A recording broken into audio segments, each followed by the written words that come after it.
Discover new music at listener. Alrighty, everybody. I've been awake the whole night anyway, so I might as well just start now. Holy shite. Was that a block closer than we thought? You saw what happens when the polls are wrong in the other way. Holy moly. Couple things. He got absolutely killed in Detroit. Absolutely killed in Detroit. I mean, the more I look into it, the worse he did. That's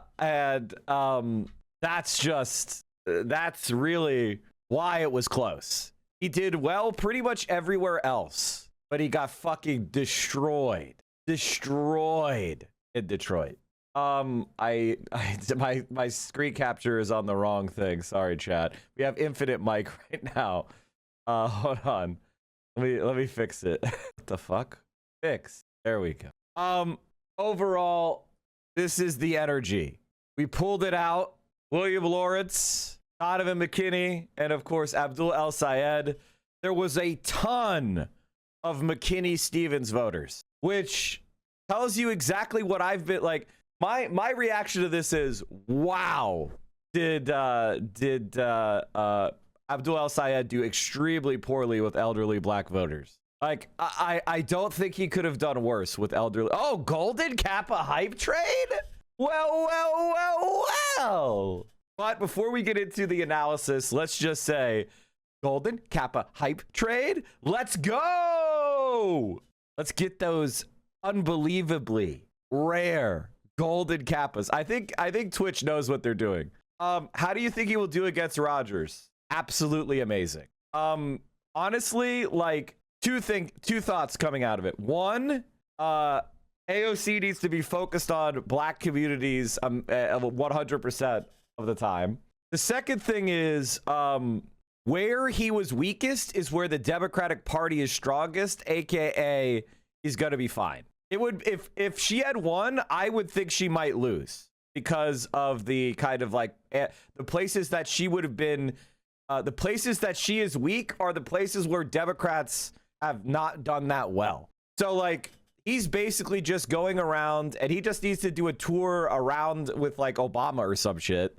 And you know, and he'll be fine.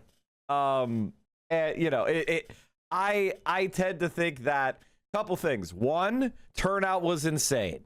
This was like greater than presidential turnout. That's number one. Number two, young people and progressives are fired up beyond belief. He did very well in like Trump areas. Where he did poorly was Detroit. He got absolutely annihilated in Detroit. I'm honestly, if you had told me how bad he did in Detroit, yes, like right before like yesterday morning, I would have thought he lost. So I would say that the underperformance in Detroit was extreme. And I gotta say that, you know, my analysis of like why were the polls wrong? Whenever you have a polling miss like this, you should ask yourself why. Now, in the prior elections, the polling miss was in the direction that I expected, right? In New York City, in previous DSA wins, the polling miss was in the direction I expected. And this, in Detroit, the polling miss was in the direction of the centrists. And the answer as to why is this. Older, lower educational attainment voters are just hard to poll when they are Democrats as they are when they are Republicans. It hasn't showed up before because this is only relevant in primaries, as these old Dem voters are loyal in the general. So in other words, non-college elderly people are hard to poll, and they have and they are more likely to vote for Stevens than Abdul. That makes sense. Cori Bush was at Hartselle Gray. Missouri was a disaster. There's really nothing more to say about that. I personally like Cori, but I don't think she is a good politician. I think we can say that now. Like it is what it is, you know? It's why it's like when people ask me to run, it's like I may be a really good person and have good arguments, but I'm probably not a good politician in this moment. You know what I mean? Same thing with Assad, right? When he's like, you know, we could do our job one step back, you know, fighting people that are a little bit better politicians. I'm sure that you guys did everything you could with Cori Bush. She was massively outspent. Massively outspent. And you know, she just didn't make gains. I ask you a question, why do you think black voters lean more towards Stevens? It's very straightforward.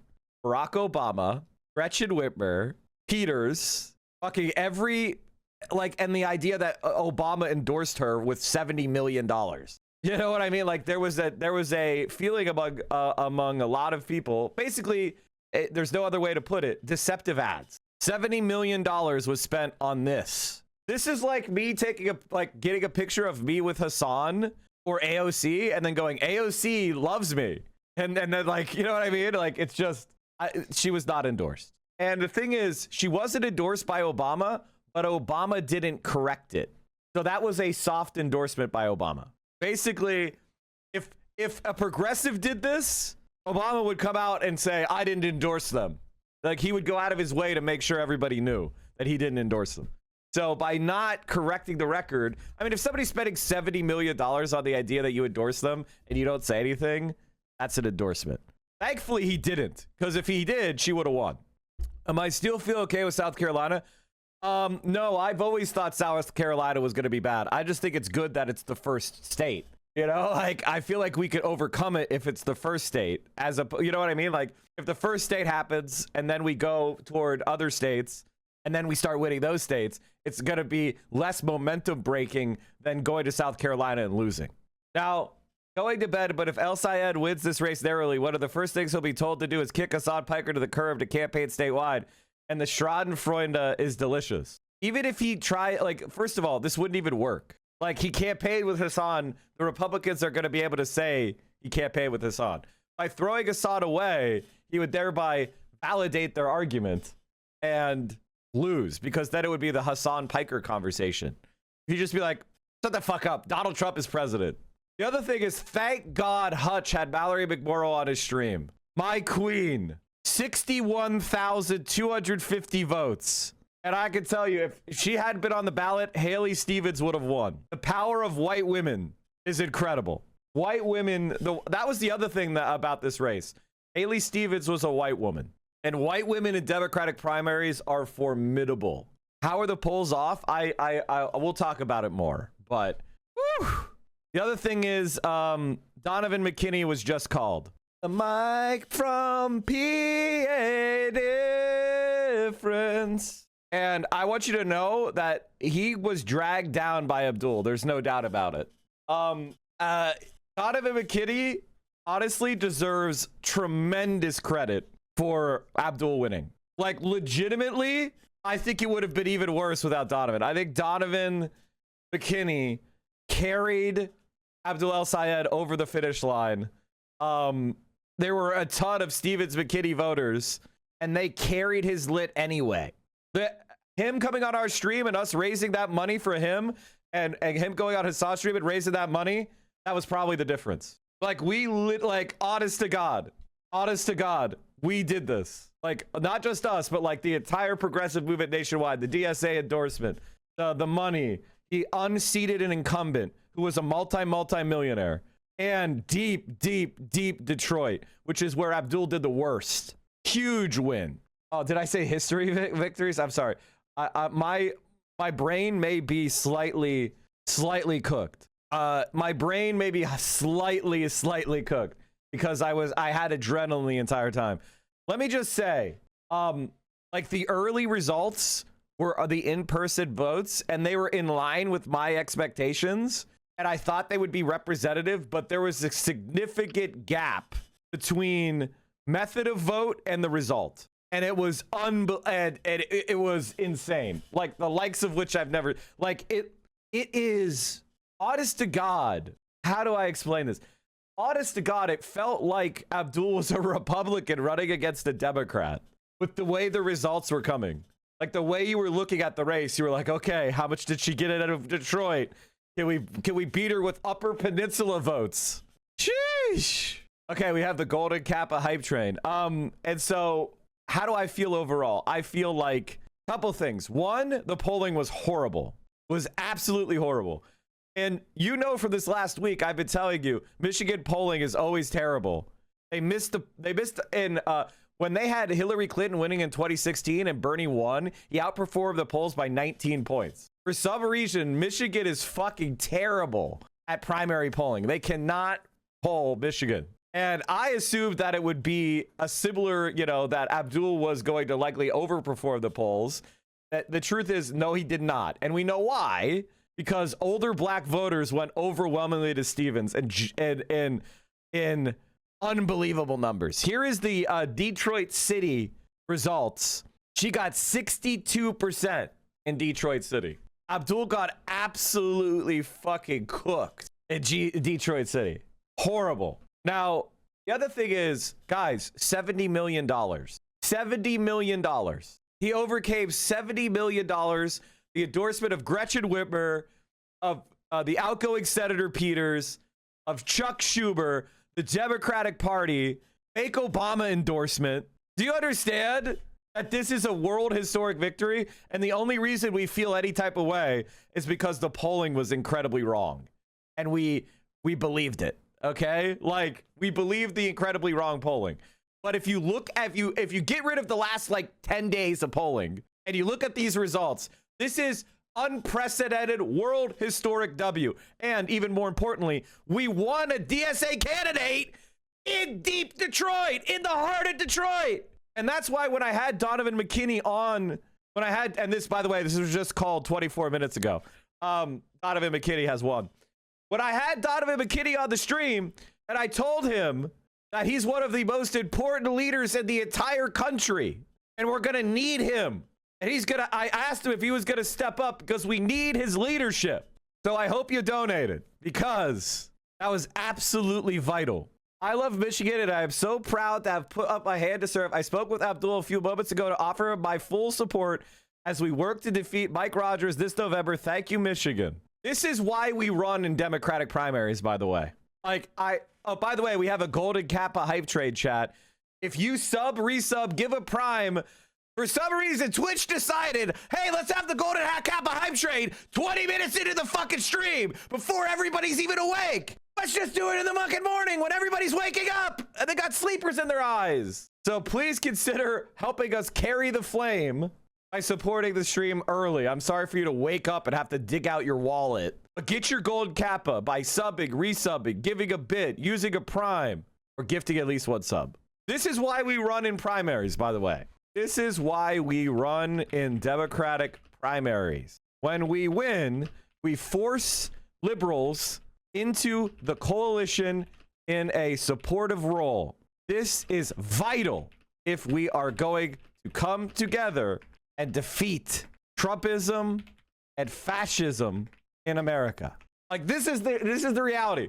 I guess I shouldn't be so mean. I should let me save this for later. I don't want to be mean. I don't want to be mean. Right now we need to be magnanimous. We need to be magnanimous. We need to, like, I literally I'm posting nice mic posts. Every time someone endorses Abdul, I'm saying this. Looks like this is the Dem Senate candidate in Michigan. So let's all get on board and support the candidate in Michigan, AbdulForSenate.com.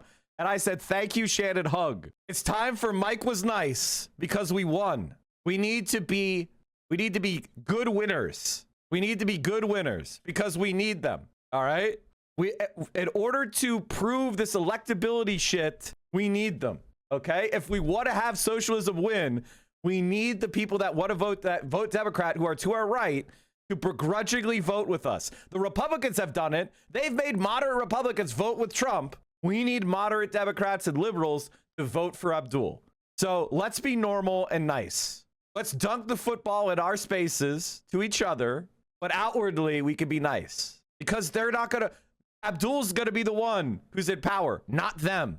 Holy guys, thank you so much for carrying the flame. Anonymous. Been here since your first stream. Love that you know what the fuck you're talking about. You're the biggest reason I go on Twitch at all. Thank you for the 6 months in tier 3.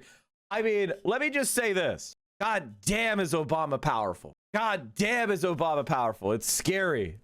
Honestly, he knows it, by the way. Like, he let Stevens use him, but he didn't endorse. He could have come in here and fucked us up like he did with Bernie. He could have done more, and he didn't. So take that into consideration. And also, we should probably stop saying fuck Obama. because other people love him so much, it's going to alienate them from us. And it's just a bad look. It's just a bad look. It's not a good idea. You know, even if you disagree with Obama's policies, he's out of office and everyone loves the guy. Normies love the guy. So honestly, he's OP. Does this give validation to your thought that polls are skewing too progressive, giving a false sense for how things will eventually tool? No. I think that's not what's happening. I think the polls in Michigan were wrong for an idiosyncratic reason, but a reason that may reoccur and we should be aware of, which is large cities with large boomer populations, especially boomer black voters, like the older cohort of black voters, they are very susceptible to Obama-based propaganda. Like, that's just a reality, okay? Like, and I mean, Abdul got absolutely fucking mauled in Detroit. He got fucking destroyed in Detroit, okay? Like, and this is the Detroit City results. I went and looked them up. He got fucking destroyed in Detroit. So that's the scare. It's honestly kind of not that. It's honestly probably a good thing. And the reason why is because if we spend a lot of time working on these communities during this primary or during this general election, excuse me, and we're going to, you know, make those connections or to 2028. So, and that's a good thing.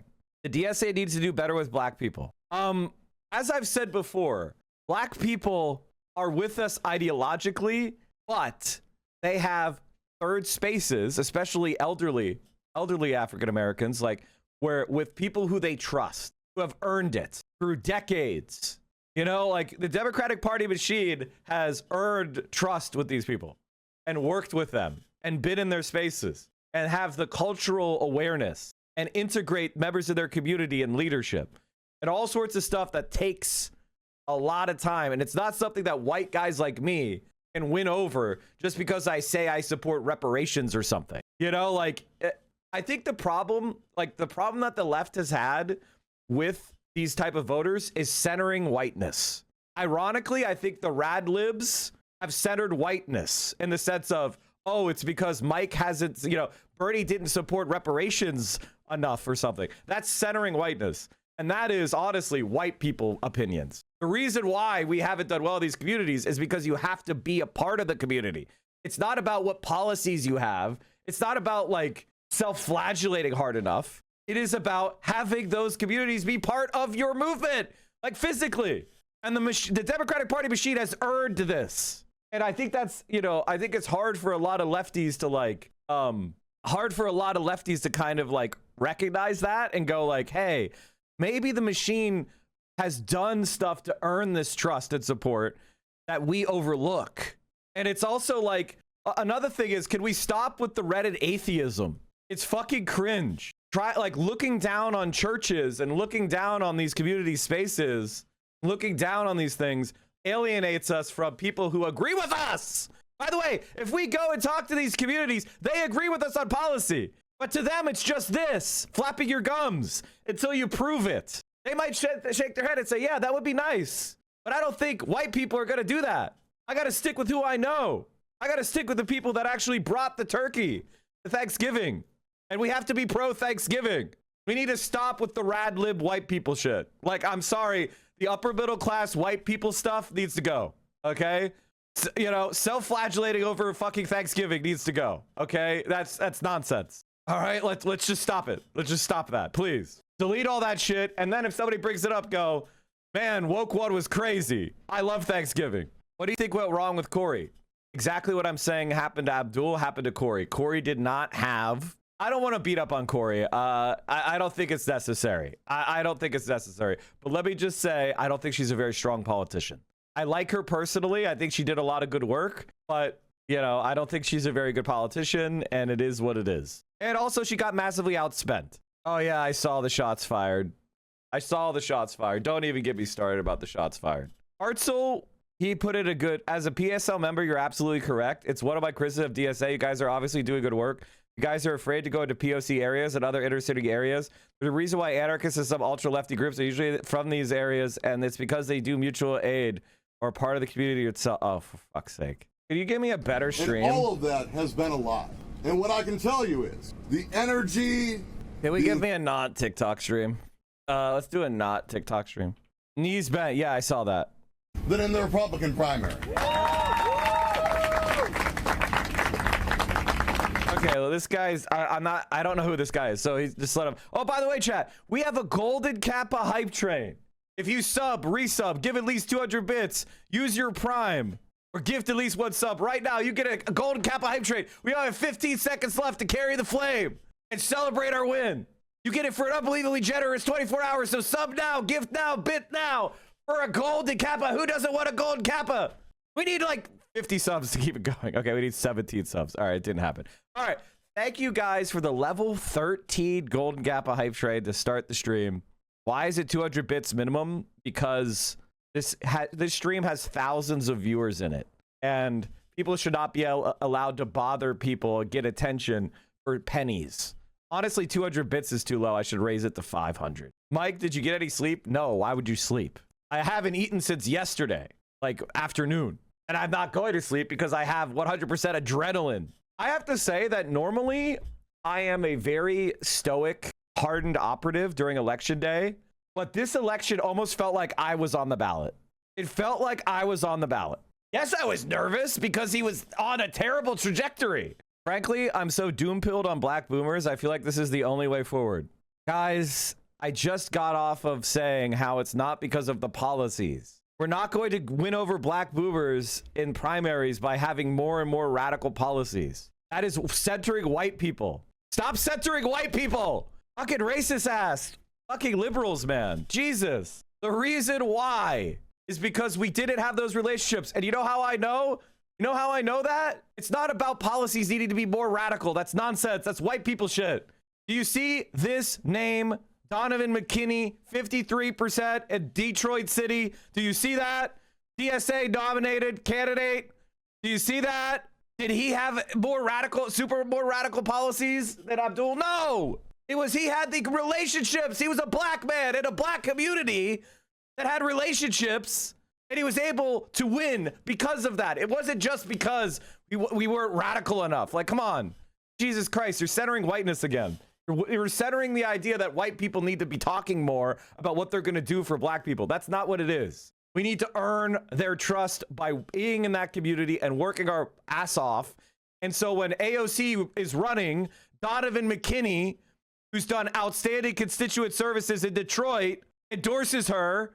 And the community says, we trust you, Donavan. We'll go with AOC. Just like that happened with Haley Stevens. Haley Stevens got the endorsement of all these Democratic Party machine officials. And the black community said, we've worked with you guys for years. We trust you. We're going to go with the guy you recommend. Even though they liked Abdul. It's not that black people didn't like Abdul. They just didn't have the same level of trust. And that's the problem. It's not white people aren't radical enough on the left. If anything, that might scare them off. And you know, like that's the thing that bothers me the most is like you got to learn the right lesson. The lesson is not that Abdul was not radical enough on his policies. The problem is he didn't have the authentic community. And black boomers like our policies and they like our people. It's not like they're going to vote for Abdul. Okay, they're going to vote for Abdul. But in primaries, a highly involved, activated Democratic Party like aligned community members in these cities are aligned with the establishment because they had to be for survival. And there's a lot of trust that has been built that we're not going to just be able to bust into by, you know, saying slightly more radical shit. Like, get your shit together, guys. Like, come on. Minority populations are making the calculation that they should moderate their policies to what they perceive that white people will tolerate. Being more radical does not fix this. Winning and showing that you're reliable does. Exactly. You know who else did really well in Detroit City? Okay, who else did really well? Okay, we have Abdul, Rashida Tlaib. There we go. Jesus, I was having a brain fart. Rashida Tlaib, 77 or 70% running against a black woman. Okay? You understand? Why did that happen? Because Rashida has been there. She's proven herself. She has been someone they can trust. They know her. Okay? And yes, she's radical. Yes, she's got great policy. Could Abdul have been a larger victory margin had he been in and used DSA officially? No. I think that he pretty much had the full DSA support anyway. You know what I mean? Like, I don't think it's because he wasn't, you know, I don't think the result had anything to do with him not being DSA. You know, like, and like, you know, part of the, you know, why do you think Wesley Bell won? Wesley Bell won because one, he has that community connection, and two, he massively outspent Cori Bush, and she was a flawed candidate for a couple of reasons, but, you know, it is what it is. You know, it is what it is. I like Cori Bush. I just don't know that, I don't know that she's the strongest candidate anymore in that district, which is unfortunate. I mean, she was just spent by so much. Outspent. She only had 185K. It's just, it's not good, man. We need to study the movement Wesley Bell built. I think that, like, it's pretty straightforward. There's nothing different. Like, everything that Wesley Bell built was also in Detroit, right? And Abdul El Sayed got smacked. Okay, like that's really what it comes down to. But, and this is the great news, Detroit is now represented by two DSA reps. So we're gonna have that opportunity to do the work of building in that community. Same thing with Philadelphia, right? With Chris Rabb. So we have the chance. We have the chance to do our jobs and make those inroads in these communities. Wait, it is? Who's the other one? It's Rashida Tlaib and Donavan McKinney, who was just called.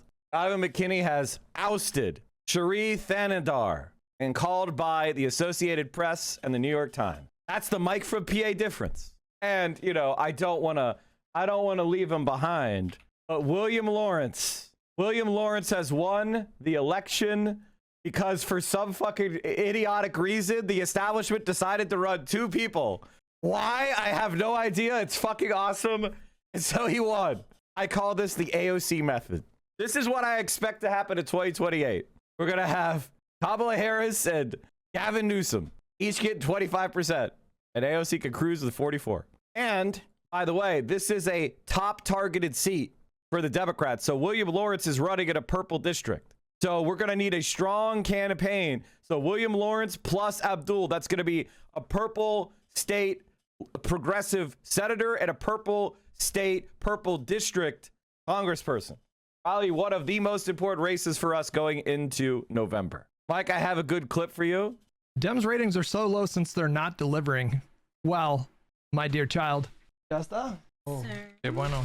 No, I'm gonna come down. Oh, No, thanks. but I had a The fuck? Is he like trying to like copy me?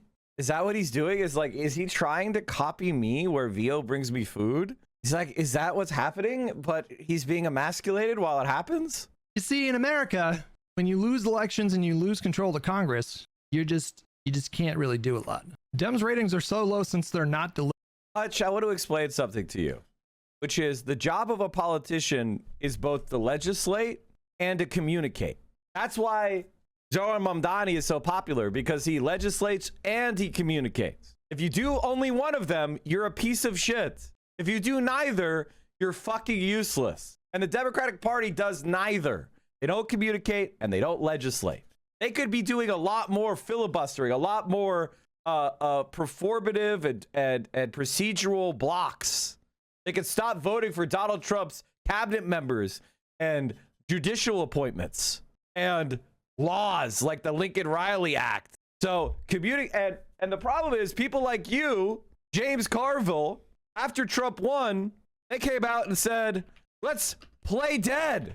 Let's go out there and shut the fuck up and do nothing. Play dead. Let the Republicans do whatever they want. Accelerationism. I'm calling for a strategic political retreat. That's what you guys are. You are fucking losers. And that's why Abdul El Sayed won. Because in that moment, in the moment of Donald Trump's second term, you centrist scum said, let's help him do whatever he wants. With no clear leader to voice our opposition and no control in any branch of government, it's time for Democrats to embark on the most daring political maneuver in the history of our party. Roll over and play dead, you pathetic worms. That's why everybody's mad at the Democratic Party. Another Mike was right moment. I told you Tucker Carlson is going to run for president. Joe Kent said the group that met at Tucker Carlson's house is trying to convince Tucker to run. They think J.D. Vance is too compromised. He's also explained how they're going to try to appeal to the left to get a unity ticket to represent all of them. Okay, Jesus Christ. No one's... Abdul's finally live? Okay, good. Thank you. I was waiting for this that I forgot. Mallory McMorrow!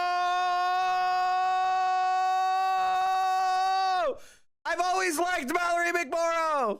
I've always liked Mallory McMorrow. I've never had a problem with Mallory McMorrow. This election will be somebody who helped get us a trifecta to change Michigan for the better, for people. My friend, man, they fucked Mallory McMorrow over so badly. If it had been McMorrow versus Abdul, he would have lost so badly.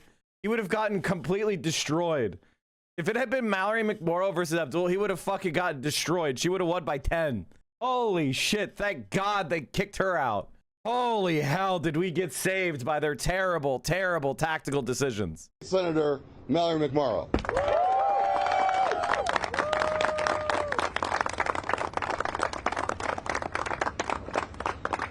Good morning, Michigan. Good morning.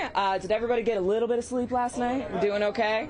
I'm State Senator Mallory McMorrow, and I am so proud to be here this morning. It is an exciting morning in Michigan, and I know that this was a long and brutal primary. Take it from me, I lived through it personally. But what is most important now is that we recognize that for all of the differences we may have had in this primary, that those differences pale in comparison to the contrast that we face in November. Now, in pure Michigan fashion, I had made a commitment earlier that no matter what happened in this race, that I was going to endorse the nominee the minute the race was called and that I would be at their party. Well, Michigan decided maybe we're not going to the parties last night. So this morning, with all of you, this is the party. This is the start of a celebration of all of us Let's get coming some together. knees bended in the chat. Now, I want to say... Let's get some knees bended in the fucking chat right now. And when somebody's bending the knee, you let them. Because the bending of the knee tells people in the Democratic Party that Abdul is actually not a bad guy. It starts to undo the damage of that $60-70 million of AIPAC.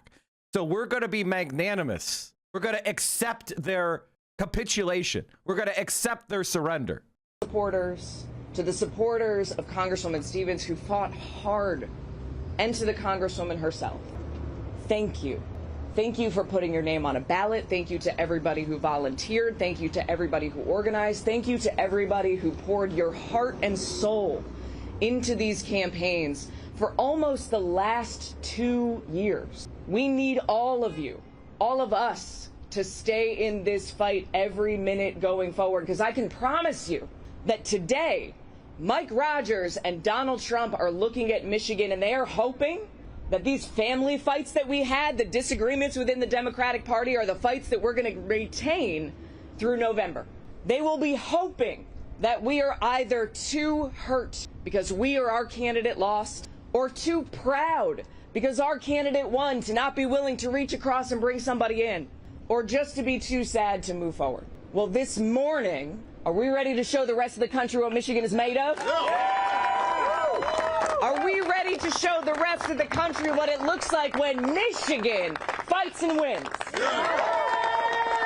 Are we ready to do it alongside a fellow girl parents?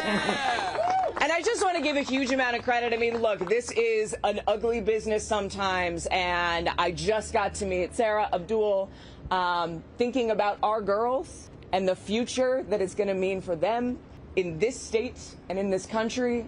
That's why I'm here today. I know that we share a why. I know that we all care about making a better future for our kids. And that is why I could not be more proud to introduce you to now officially the Democratic nominee to become the next United States Senator from the great state of Michigan. Please join me in welcoming Abdul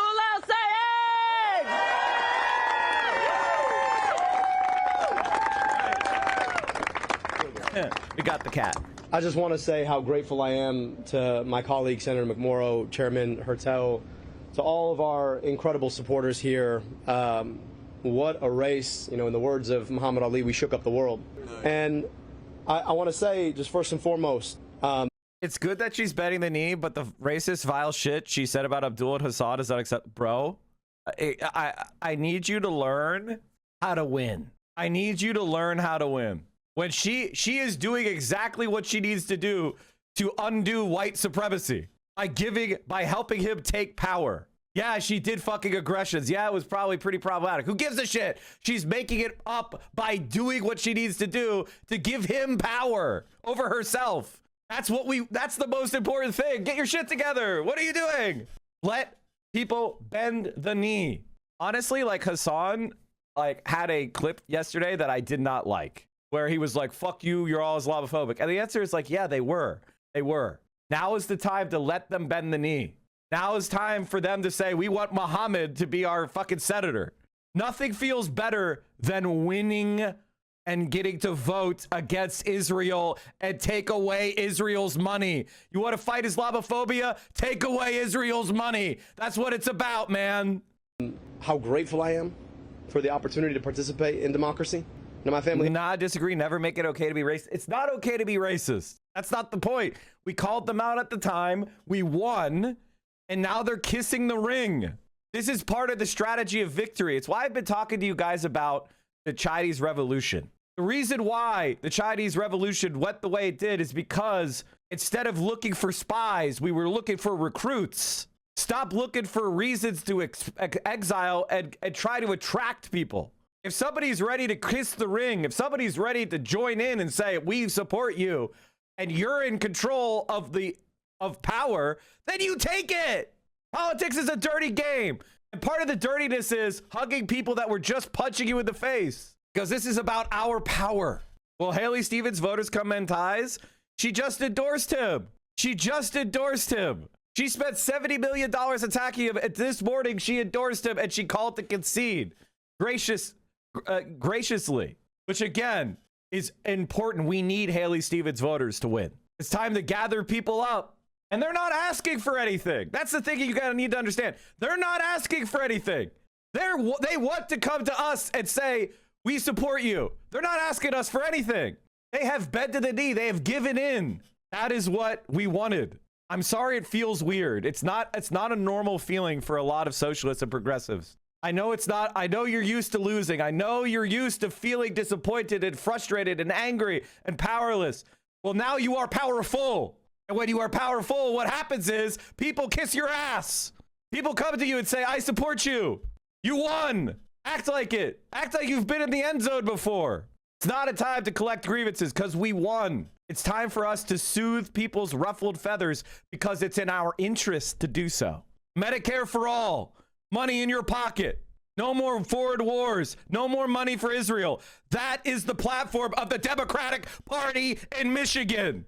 So if somebody says, I support the Democratic Party, that's what they support. Even if they don't, in their mind, recognize it.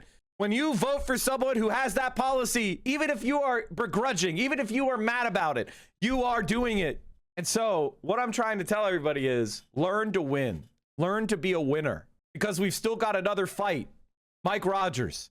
And we've got to win. Because if we beat Mike Rogers, then the entire world will look at the left and say, maybe they can win. Maybe this country isn't so racist. Maybe this country isn't so Islamophobic. Maybe good things can happen. Because if Abdul can win in Michigan, we could win anywhere. And every argument that is made against us is what? Electability and plausibility. All based on the idea that we can't win in places like Michigan. We need every single person who would vote for a Democrat on our side. And the best way to do that is to be normal. Immigrated to this country from a place where there is not democracy. You cannot just put your hand up and run. And the ability to do this, to have our voices heard, to select our leaders, it is a gift that sometimes we take for granted. So to have participated means so much. And to my fellow participants, I just want to say how grateful I am to you. Senator McMorrow, you ran an incredible race. You fought to end corporate corruption in our politics. You took on the power of AIPAC. You were willing to speak truth to a level of power that sometimes is unbeatable, and I just want to say thank you and how grateful I am to have your support here today. I cannot wait to see what you do next, and I hope that for as long as I'm in this work, that we can be in this work together. Thank you. Yeah. To my colleague and friend, Congresswoman Haley Stevens, we shared a great conversation this morning, and I know that it was a bitter end to this very long primary, but I also know that Haley brings the best of herself to her work. She is one of the most committed public servants that you'll ever meet. She loves democracy like I love democracy. And whatever differences that we might have had in the primary, they pale in comparison to what unifies us. A recognition that so long as we want to keep our democracy, that democracy better be working for people, and that all of us have to come together to make sure that we never let Mike Rogers see the inside of the U.S. Senate. So, Congresswoman, thank you for your race. And I have to say a few more thank yous before we talk about where we're going next. First, I got to thank my wife, Sarah. Yeah! I really, when we decided to jump into this race, I knew that it was going to be tough for me, but I also knew that it was going to be particularly tough on our family. And the fact that she held it down alongside her medical practice, alongside making sure that our daughters didn't experience this without thinking life was just normal, that takes just an extraordinary amount of effort and sacrifice. So I just want to say how grateful I am to you, love, and I'm so honored and thankful that we get to continue this. 20 years on has been a hell of a ride. I owe her a 20th anniversary on our 21st anniversary, because we definitely didn't get one of those this year. To my daughters, I know that they're not watching, but you know, I wish this meant I get a little bit more time with you, but give me 3 more months. To everybody who put their shoulders into the work, anybody who made a contribution, who knocked on a door, who made a phone call, who put yourself into this democracy, who gave us your stake in democracy, this movement, this moment is for you. And I just can't say how grateful I am to have earned the votes that we got. We took on a machine.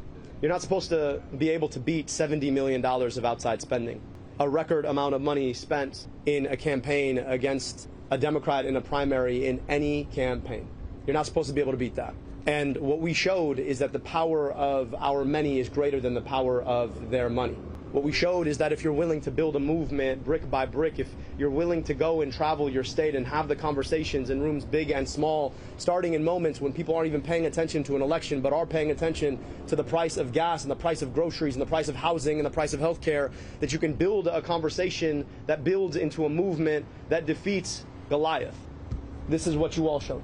And my hope is that our democracy will never be the same. So when Big Pharma and Big Tech, when DTE and Blue Cross come a-knocking saying, you know what, this is our democracy and we're going to own it, from here on out, we can always point and say, no, this is the people's democracy and we will always own it.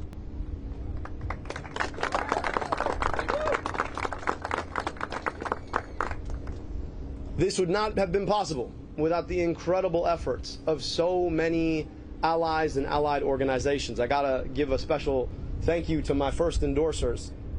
Bernie Sanders, the OG, who came in on day one, put his entire shoulder in the work. I just hope that I can help to carry some of that load in the fight for working people. Why did they spend so much? Because this is about the Democratic Party. This is fundamentally about the direction of the Democratic Party. If Haley Stevens had won, then in 2028, the argument would be we can't nominate AOC because she would lose the swing states. Her positions are too radical. And Haley Stevens would be spending the next 2 years building up her support network, and then she would put that network behind whoever the conservative Democrat was. But now with Abdul in there, with 2 DSA members in Detroit City, we're going to have a huge network that we should be working on building, constituent services, community relations. And when he wins in November, we could say being a progressive does win in a swing state. It's about the narrative that's going to be going into 2028 and the direction of the Democratic Party, because Democratic-based voters are highly pragmatic. They're highly strategic, and they always have been because they're higher educated, all right? And they're able to handle complex ideas like strategic voting. So if we're going to overcome those ideas, we need to have compelling, factual, empirical outcomes to point to. And him winning in Michigan would be one of those empirical things to point to, where it's going to soothe a lot of people who may agree with AOC or agree with the progressives on policy, but worry about pragmatism and electability. So that's why they spent so much. Because if Abdul El-Sayed could take a Senate seat, if he could beat AIPAC, if he could beat Trumpism, then why the fuck can't we believe in a better world? Why can't we vote for AOC? Why can't we support a democratic socialist for president? Why can't we go for transformative change? So the AIPAC knows that. They understood how important this race was for controlling the Democratic Party, and they failed. But there's something I need you guys to understand. Haley Stevens is not a Zionist. Not really. She's an opportunist politician. She's a sociopath. And sociopaths do what is it to their advantage. They're opportunistic. Yesterday, it was taking $70 million from AIPAC and saying Israel comes to her in her dreams. But now, her career is advanced by endorsing Abdul al-Sayed. Her career is advanced by switching up. And that's the thing about mercenaries. And if you study the wars in the Italian peninsula during the Renaissance, you know one thing about mercenaries. They could be really good fighters, but they follow a paycheck. They ain't loyal. And AIPAC is going to start missing payments. And so that loyalty is going to go away. Care for all that he's been carrying for all of this time. To the UAW, the unbeatable, indomitable UAW. DSA Michigander here. There was absolutely zero Stevens ground game outside Detroit. No Haley Stevens door knockers, yard signs, just ad after ad. If it was surreal to watch 600,000 vote materialize simply from money. He won the Ann Arbor mayoral race and Washtenaw County came through. However, shout out Huron Valley DSA. Oh, absolutely. I mean, guys, it was $70 million. It was in everybody's phone, everybody's television, everybody's computer. God, that $70 million is a lot of money. Ads work. That's why there's a lot of money in them. As a son of immigrants, son of a father who came to this country to build cars, I gotta say that this is still the best place in the world to make an automobile, and that is because of the fighting UAW. But it's also the best place in the world to build a family because of the fighting UAW. And our work is about making sure that the folks who want to sell our democracy off to corporations and special interests don't get to take that away, and I stand in lockstep with our UAW sisters and brothers. To the AFT, the National Nurses United, the AFGE, the AAUP, thank you so much for your work. To all of the advocacy organizations who made this possible on the ground. Folks like the PCCC and Move On, folks like the Working Families Party, all of the constituency organizations who knocked on doors and made phone calls, thank you so much for putting your shoulder into the work. I also have to thank all of our endorsers, 300 strong, who came in, spent their time with us, came from just down the street or came from across the country to talk about what it looks like to build a movement of the people, by the people, and for the people. I want to say how grateful I am to you. We built this campaign brick by brick. Back in April, I remember talking to a room of 5 people in a discussion that most people will never clock, but it was an opportunity for us to. And this is why we run in Democratic primaries. This is why we run in Democratic primaries. Gretchen Whitmer, who adores Stevens, gets behind Abdul al-Sayed. Whitmer beats AES in the primary for governor in 2018. This is why we run. Because, and this is what I said, I talked about this on a show last week. I said the reason to run in the Democratic primary is because it forces liberals in a subordinate coalitional position. That's why we do it.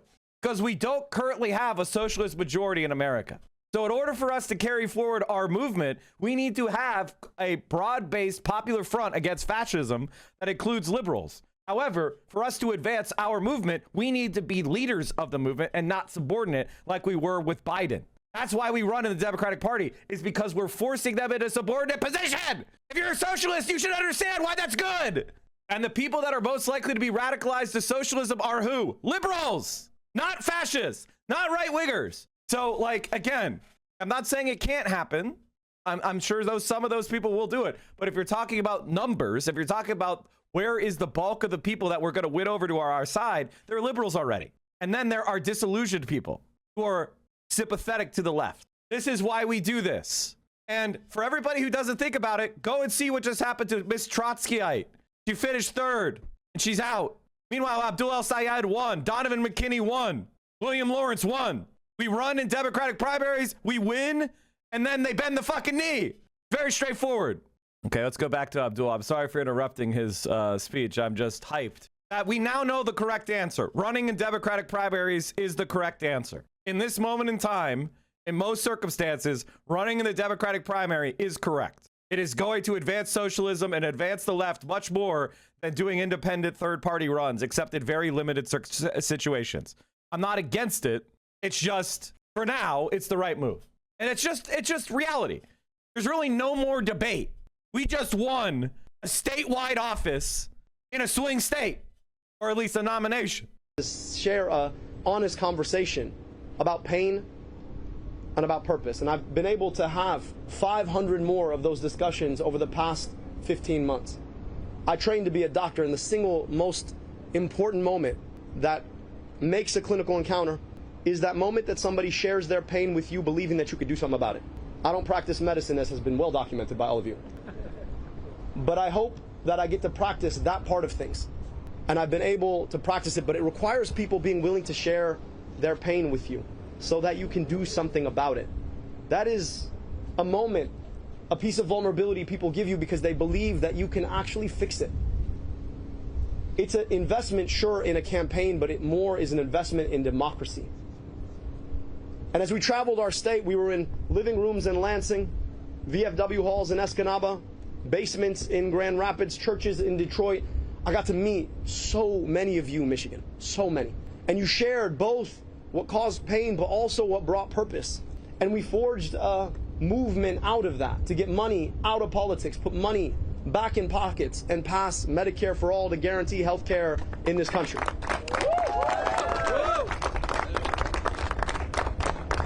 And for our troubles, the corporations, the special interests, who would rather get to decide who our elected officials are than let us decide who our elected officials are, they spent an unprecedented amount of money to beat us. Attack ad after attack ad after attack ad after attack ad. Wall-to-wall ads. But it turns out that the commercials are the part of the television show most people don't want to watch. It turns out that you can spend as much money as you want on lies, but it doesn't make them true. It turns out that when you're able to reach out and dignify somebody's pain, people remember that a lot more than a 30-second ad played on a loop on television. And it turns out that when the people want something in this democracy of ours, the people can get that thing if we're willing to do the work of that. And that's exactly what Michiganders up and down the state showed. 12,000 volunteers knocking nearly 10,000 doors a day to defeat an unprecedented amount of outside money, $70 million. But right now, as bitter and as divisive and as cynical as the campaign against us might have been, I want us to realize that there is so much more that unites us now. Because the campaign that Mike Rogers and Donald Trump and their GOP MAGA allies are launching is already more bitter. All you got to do is look at the ads you're already watching on TV, started today. You know, they think that you want to use my whole name against me. Mike, listen, man, if you can't say the name, it's Abdurrahman, keep the name out your damn mouth. I'll be happy to give you lessons. But they understand that the only way that they think they can win is to drag us into the mud, to believe the worst about each other, to believe that what divides us is bigger than what unites us. They want us to think that the reason some of us ain't got is because of other people got. But it turns out that the reason so many of us ain't got is because of the system that has corrupted our politics to take it away from us. And that is the thing that we are taking on now. That movement to get money out of politics, put money in your pocket, pass Medicare for all, it is a big movement. So if you supported me or you did not support me, if you voted for Vice President Harris in 2024 or you voted for Donald Trump, if you believe like me that you ought to be able to afford your groceries, if you believe like me that you ought to be able to afford your home, if you believe like me that your tax dollars ought to be invested in you rather than sent somewhere else, if you believe like me that a government of the people, by the people, and for the people is our birthright in this country, if you believe like me that we have a responsibility. Obviously, we keep pushing like we are afraid of losing, but Mike Rogers is going to be a cakewalk compared to this primary. Run through the tape. Run through the tape. Did you not learn that last night? Don't get comfortable. Run through the tape. AIPAC is going to spend $700 million now. I don't know, guys. I don't know. I do feel like there is a certain point where where AIPAC becomes a politically partisan org, and then the incentives for the Democratic Party to really start to clamp down on it massively increase. That's what like the NRA used to be a nonpartisan organization, and then it became partisan, and then it became irrelevant. Like there's definitely a risk there. Did you go over why the landslide prediction ended up being wrong? Yes, but we'll talk about it more. Basically, it comes down to this. He got absolutely fucking owned in Detroit City. Haley Stevens massively overperformed her benchmarks in Detroit City to a level that almost where he did well everywhere else. He did like on benchmark or better everywhere else. She crushed in Detroit City and he almost fumbled because of it. Honestly, like being kind of like I'm being not at all tongue in cheek. He won because upper peninsula shit. Like he won like a Republican wins in Michigan. She didn't run up enough of a lead in Detroit to overcome the rest of the state. So he overperformed where Republicans do well, whereas she kind of held down the traditionally Democratic spaces, which, by the way, is great news for us because it means that he's already doing well in areas where he's going to need to do well in order to win the general. And a lot of the people that voted for Stevens are actually Democratic-based voters that are going to be highly likely to vote for him. So he's a better candidate than her for the general. Stand up and walk with our unions so that everybody has collective bargaining rights in this country. If you believe like me that you ought to have the guarantee of good health care in this country without some corporation trying to tell you what you cannot have and should not fight for, I hope that you'll join this movement now.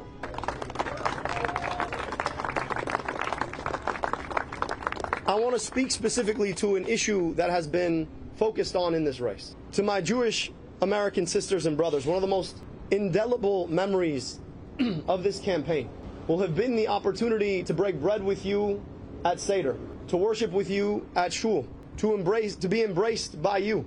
And listening to sisters and brothers who said, you know, I want to join this movement because AIPAC doesn't speak for me. Because I understand that self-determination for one people does not require the quenching of self-determination for another people. That unless all of us are free, none of us are free. I want to tell you the great gift that you've given me.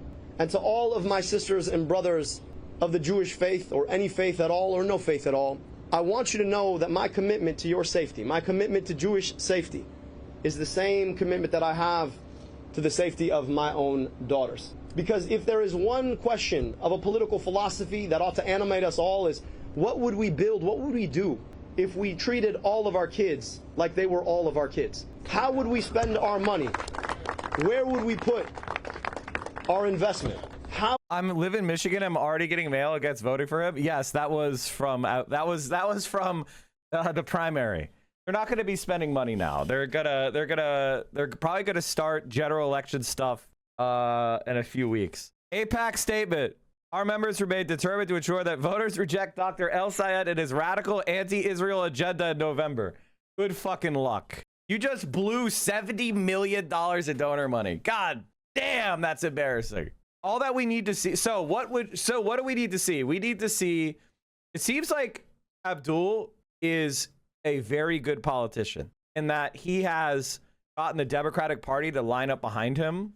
And he had so many heavyweights behind him already that the Democratic Party doesn't feel like they can rat fuck him. So he's a very strong contender. And so what's going to happen is it's going to go out to regular Democrats that he's a good guy. And I would not be surprised if Obama campaigns with him. And the reason why is because the Democrats cannot win power without the Senate. And to get money, you need to be able to get power. AIPAC is a foreign lobby group that is against the interests of the United States. So for them, it's about controlling our politics. So we go to war in Iran. And I don't think that's going to work. How would we embrace one another? What kind of schools would we build? What kind of health care would we offer? What kind of jobs would we protect? And I say this because there could not be a greater contrast between that philosophy and the cynicism of Mike Rogers. See, Mike's a guy. Hold on, chat. Oh, yeah, hold on. Who spent 14 years in Congress with one goal: to figure out how to cash out the day he left. And guess what he did? As soon as he left Congress, after having taken corporate check after corporate check after corporate check to empower the corporations to pick your pockets, he went and he cashed out. Not in Michigan. No, winters are too cold for him. He's got thin skin after all. Detroit, we're the black. He went to Florida. Poorest major city. So, in all Mike, of if you want to be a Florida man, go be a Florida man. If you want to golf in Florida, go golf in Florida. But I promise you in November, we are going to send you back to Florida.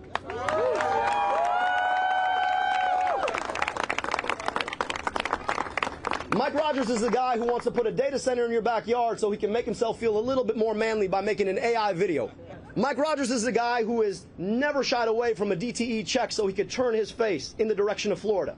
Mike Rogers is a guy who will do anything Blue Cross Blue Shield wants him to do, including raise your rates. Mike Rogers is a guy who introduced legislation to increase the flow of opioids. He did that while I was in high school. Mike Rogers is a guy whose politics and vision and perspective are old. Mike Rogers is a guy who has never shied away from a corporation he could do a favor for.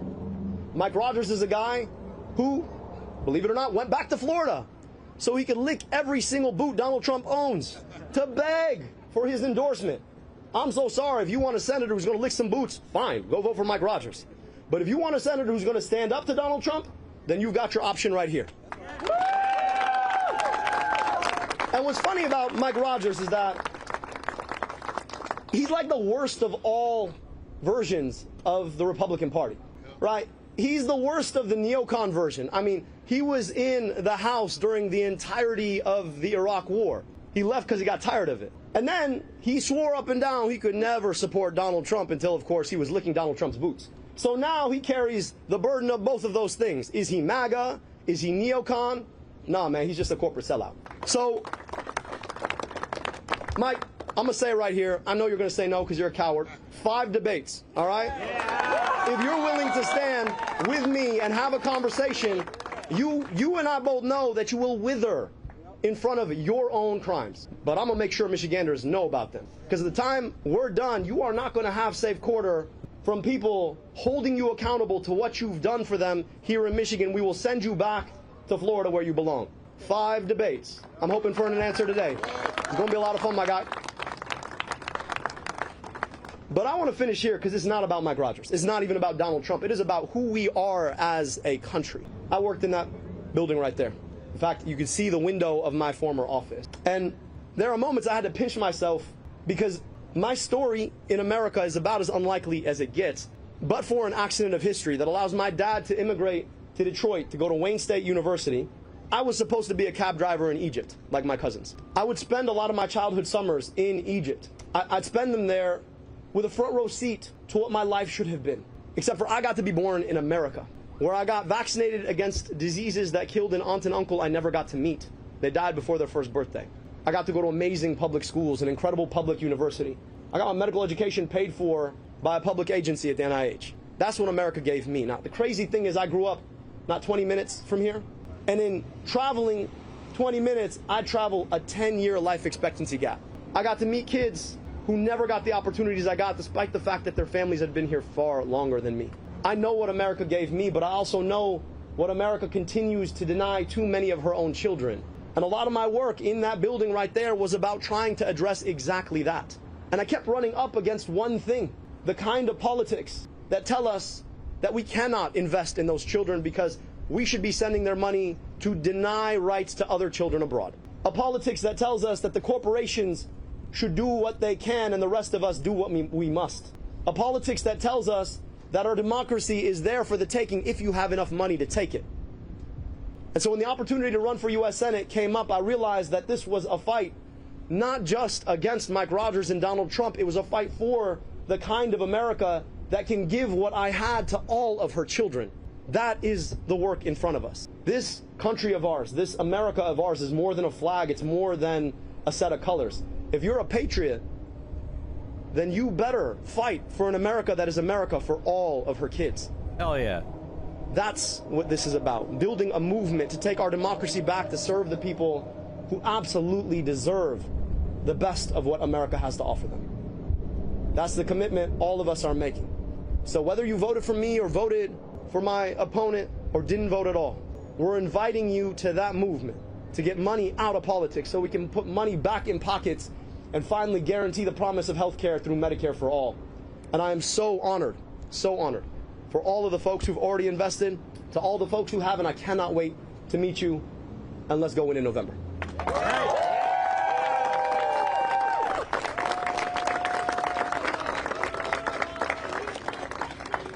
She will absolutely be endorsing us, and she will be fighting alongside us to make sure that we defeat Mike Rogers and win the future in November. We have a raid. We have a raid.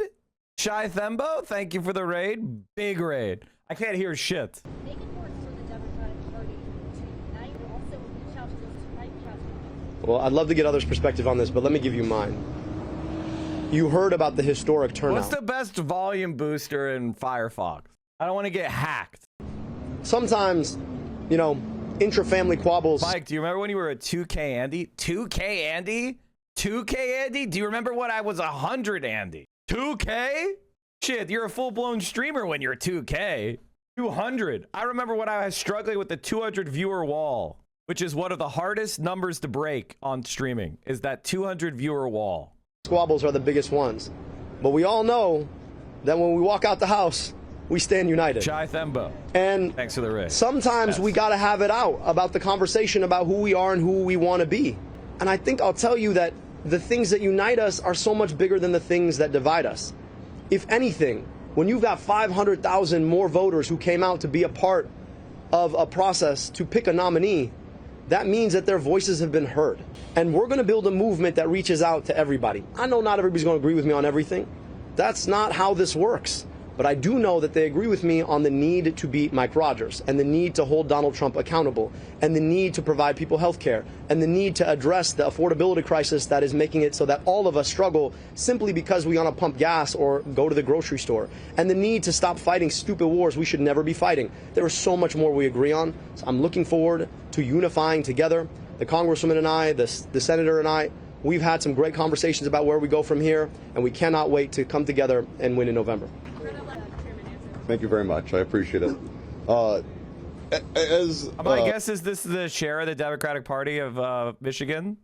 Is that who this thumb is? Thanks for being warm and welcoming. Me? Yeah, that's true. Our future senator said 1.5 million people showed up to vote in Michigan on the Democratic side. That is the largest, not only just in history. By the way, chat, that's the other thing I think people are not understanding. And this is something that Jules put out, and he kept posting it to me, but he didn't DM me on Twitter.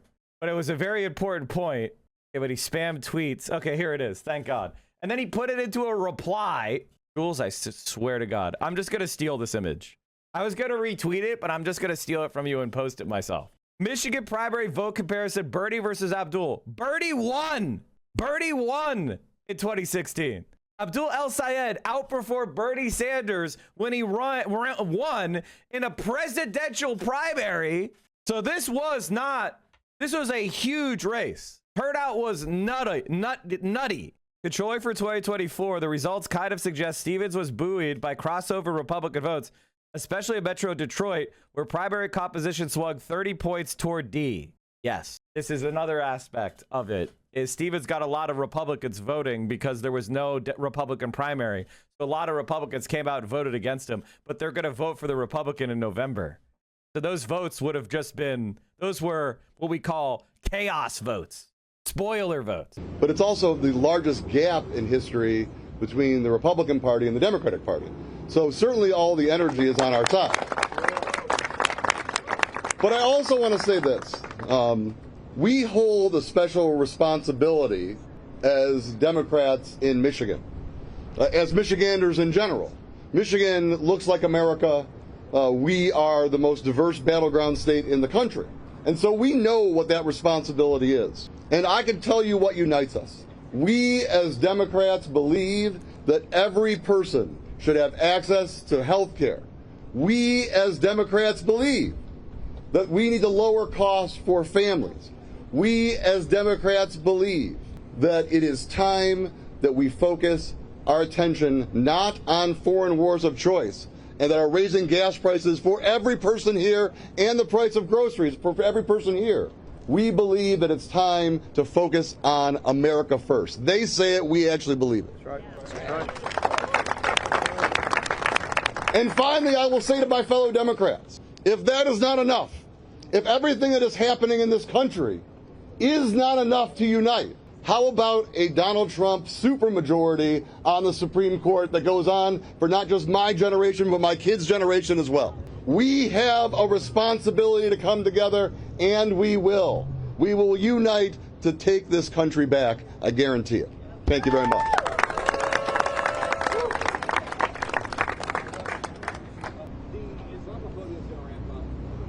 Islamophobia story.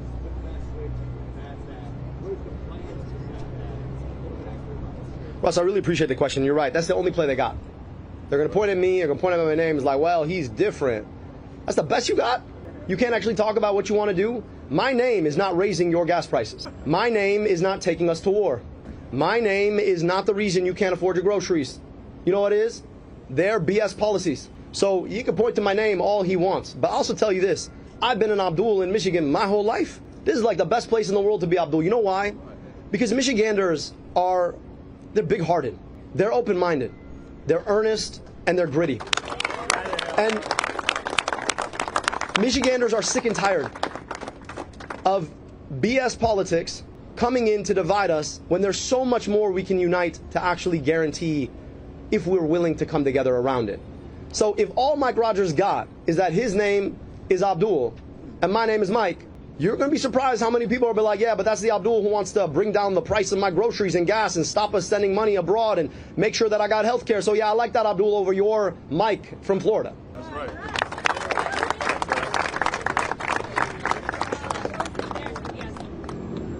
Doctor, thank you. The head of ABDUL.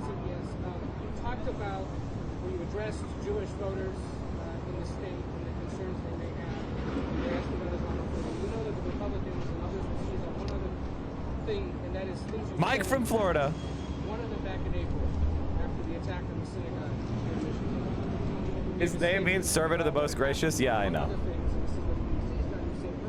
These motherfuckers are always trying to steal my brand. I should sue. Mike from is mine. I should register that as a trademark. What I mean is that hurt people hurt people. That maybe if we're serious about ending the hurt, we should stop hurting people. That's what I mean. That's my H3H3 moment. I condemned the attack. It was a vile anti-Semitic attack. And I think it's important for us to be asking the big picture question about what's happening now. You've got a Republican Party that is morally bankrupt, that is actively hurting people. And I think if we're serious about addressing a lot of the crises as they stand, maybe stop trying to divide people from each other. Stop trying to pass policies that have us going to war instead of investing here. Stop trying to nickel and dime people at every turn because of the corporate. By the way, guys, listen, I'm going to say this because these are the talking points. You guys are not used to winning. All right. You're not used to winning with the strong candidate on the left. Okay. You've never had this happen before. People are not going to downplay this. And the people that try to downplay this are going to get excommunicated from the Democratic Party. They're not going to be able to do the kind of rat fucking shit they did in New York. The reason why they tried to do the rat fucking shit in New York is because they thought they could actually win with Cuomo.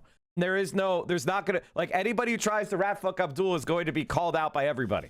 And everybody wants to have a career. You understand that? Like, Mallory McMorrow probably wants to run for Congress. Haley Stevens wants to be able to, like, lobby Abdul on something. You know, like, these people want to have careers. If they try to rat fuck the Democrats in a historic blue wave year, it probably won't even work. It'll be excommunicated. Will some people do it? Probably, but they're going to be the most irrelevant dipshits that no one cares about. Like Destiny or Wick or something. People that have no motion whatsoever.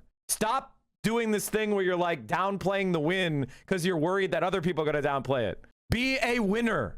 Your mentality, your post should be, we're winners. We won. Vote blue no matter who.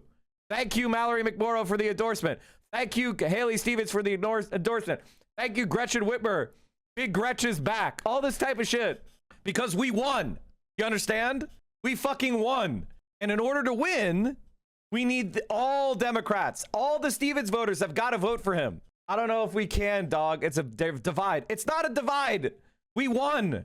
We own the Democratic Party. It's ours. Every Democrat is our supporter, and let's prove it otherwise. By playing up the divide, you're playing into the hands of the right wing. Notice how Mallory McMorrow is right there next to Abdul and his big victory. Do you understand why she's doing that? Do you see why the Democratic Party chairman is with Abdul right after his victory? Because they want to keep their jobs. Like, you guys need to learn politics a little bit. You know, instead of being politics entertainment enjoyers, be political operators. Abdul is the winner. And anybody who speaks out against him is a fucking Republican. And they should have scorn heaped on them. You support and do favors for. And so, look, I thank you for the endorsement is the passive aggressive way of bend the knee, bitch. Thank you for the endorsement. I support you. Haley Stevens is growing on me is a passive aggressive way of saying bend the knee. You understand that? It's called subtlety to my autistic friends. When you see me posting vote blue no matter who, that's me dunking the football, but in a way that no one can get mad at. You understand it? Like, do you get it? And this is not the time to complain about the primary. Now is the time to go, it was a debate. It was a primary. We're all Democrats here. Who cares? None of that matters. Oh, you took that serious?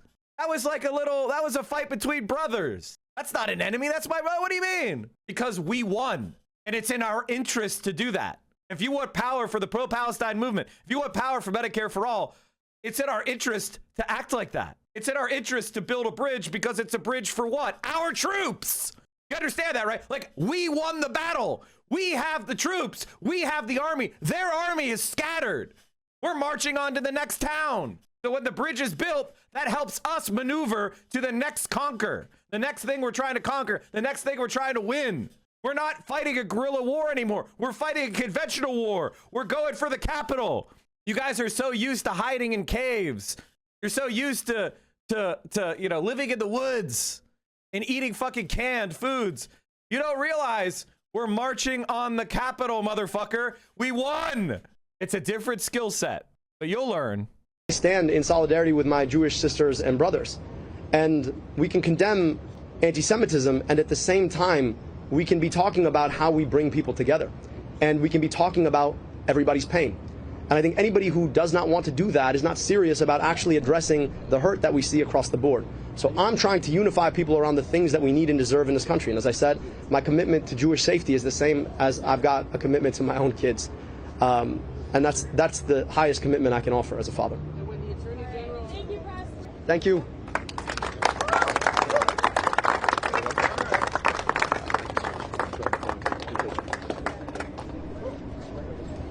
All right. Okay, chat. I gotta slightly criticize Hassan. I'm sorry, but I gotta and Adri, I gotta criticize you too. What the fuck was this post? This is not a good post. There's a bad post, chat. Something's wrong on the internet. I have to say it. Delete this shit, honestly. Honestly, delete this shit. Actually bad post. Like, everyone being like, Abdul has a fuck ton of work to do mending bridges. Here's the fucking take nuke for you, okay? You are all unbelievably Islamophobic pieces of shit, okay? You literally called the dude a fucking terrorist for months on end and, like, called him a sexist, misogynist, terrorist, bad candidate, fake doctor when he has, like, 2 fucking degrees. And now you're gonna sit there and be like, well, you know, you really got to come to me now. Like, okay, stopping this for a second. There's a difference between being right and being useful. This is obviously true. Who gives a fuck? Who gives a fuck? He won. If people are going to bend now, by the way, if somebody's out there saying I'm not going to support him, then fuck that guy. But we need to be building bridges because we're the ones who will be advanced by the bridge. We control the army. The bridge helps us maneuver. By building the bridge, that helps us win the war against Mike Rogers. We want to build bridges because we want to win. So, yes, he's right. Yes, it was Islamophobic. Save that for the post-campaign, you know, after action report in December, okay? Now is the time to be like, all Democrats love Abdul El-Sayed. All Democrats love Abdul El-Sayed. All Democrats love Abdul El-Sayed. Why? Because this is a D+10 year. We win if that message gets out there to regular normies. If normies who are like, I'm going to vote for the Democrat. Oh, Abdul El-Sayed is a Democrat? Is he normal? Yes, all Democrats love him. Okay, then we win. We don't need to do anything else but that. All right. And again, we're not used to winning. We're not used to winning. And I think the difference between Hassan and myself is I'm Mike from Pennsylvania. I'm used to being in districts that are where Republicans are actually a threat. And a lot of the DSA wins we've had lately, Republicans are not a threat. But now we have some seats where Republicans are a threat. So we need the libs to be on board to win. We can't be running around, smearing their face in shit. This isn't Daria Lisa's district. This isn't Claire's district. This is a true swing seat. We need everybody on board who's got a conscience, even people who I disagree with fundamentally, on board. Now is the time to be magnanimous. Now is the time to be a bridge builder. Now is the time to be cool. Yes, it was Islamophobic. Yes, it was bullshit. Put that in your memory banks. The most important thing is winning. Because if we want to stop this type of shit, you know what's going to do more to fight Islamophobia? Having a pro-Palestinian senator from Michigan. They're trying to litigate shit on the discourse. I hate this post. I'm like going to close it because it's such bad vibes. It's the time to be happy and to win. Vibe up. It's not the time for retribution. Retribution comes in December. For all the people who don't support us now, then we're going to go and crack skulls. Note who, you know, it's time to bring people in. It's time to allow them to concede, allow them to bend the knee. Here's an example of what we should be looking at. Congratulations on Benson, ABDUL al-Sayed, and every Democrat who won up and down the ballot. They've got my support as we fight like hell together to win in November. You know, the MAGA Republican agenda has led to higher prices and inflation here in Michigan and all across the country. We know John James, Mike Rogers, and Republicans on the ticket will be a rubber stamp for the Trump agenda, including their failed tariff policies that have jacked up the price of gas and groceries for Michigan families. On the other hand, Democrats in Michigan are fighting to lower costs, build more affordable housing, make healthcare affordable and accessible, and so much more. There's a lot of passion and energy in these, and that's a good thing. Democrats are ready to beat Republicans. We're all united by our shared goal, getting things done for the people of Michigan. We know there's so much on the line this November. Healthcare, costs, fundamental freedom, and that's why it's time to come together, get to work, and win. So she's not Big Gretch yet, but she's no longer Little Gretch. Maybe after this, we could upgrade her to Medium Gretch. Okay? Medium Gretch until we win. All right? Until she puts her back into us winning.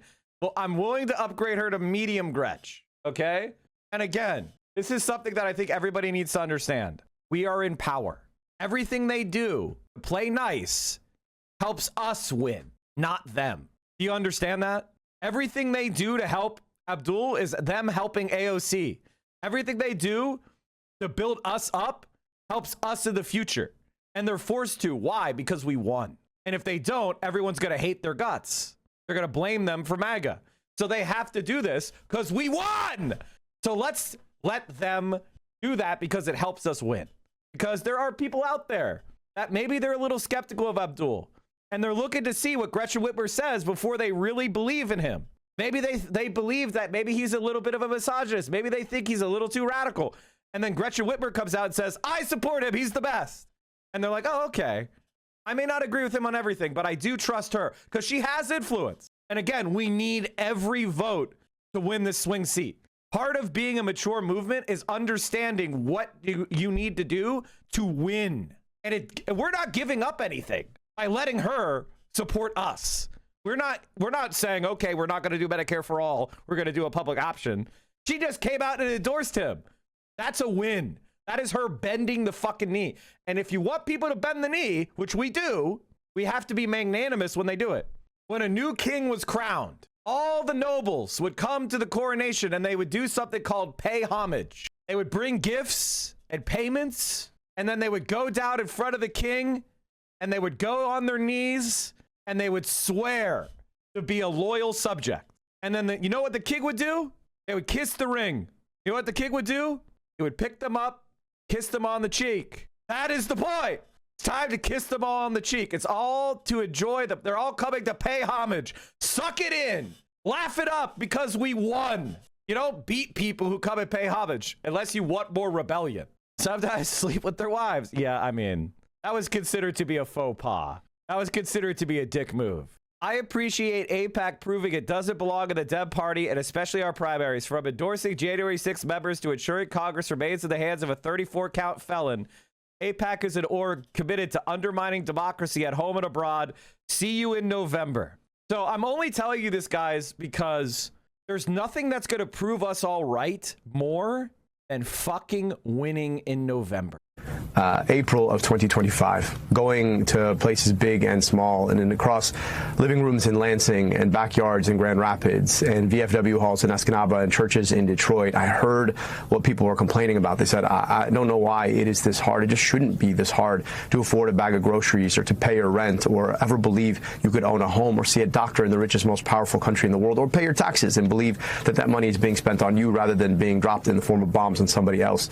We've got an opportunity to bring ourselves back together, to come together around a movement, to take our democracy back, to make sure we have a government of the people, by the people, and for the people, rather than of the corporations, by the billionaires, and for the special interests. And that's exactly why $70 million was spent against me in this race. They see me as an existential threat to the system of politics that is making it way too hard on everyday people. But we're really proud of the movement we built, and we're looking forward to defeating Mike Rogers in November. Mr. Senator, good morning. As we say, if you are indeed the Democratic nominee for Senate, you, I'm sure, have heard Republicans are welcoming that. A lot of Republicans have made plain that they were hoping that you would emerge from this contest, that they like. That's like not even true.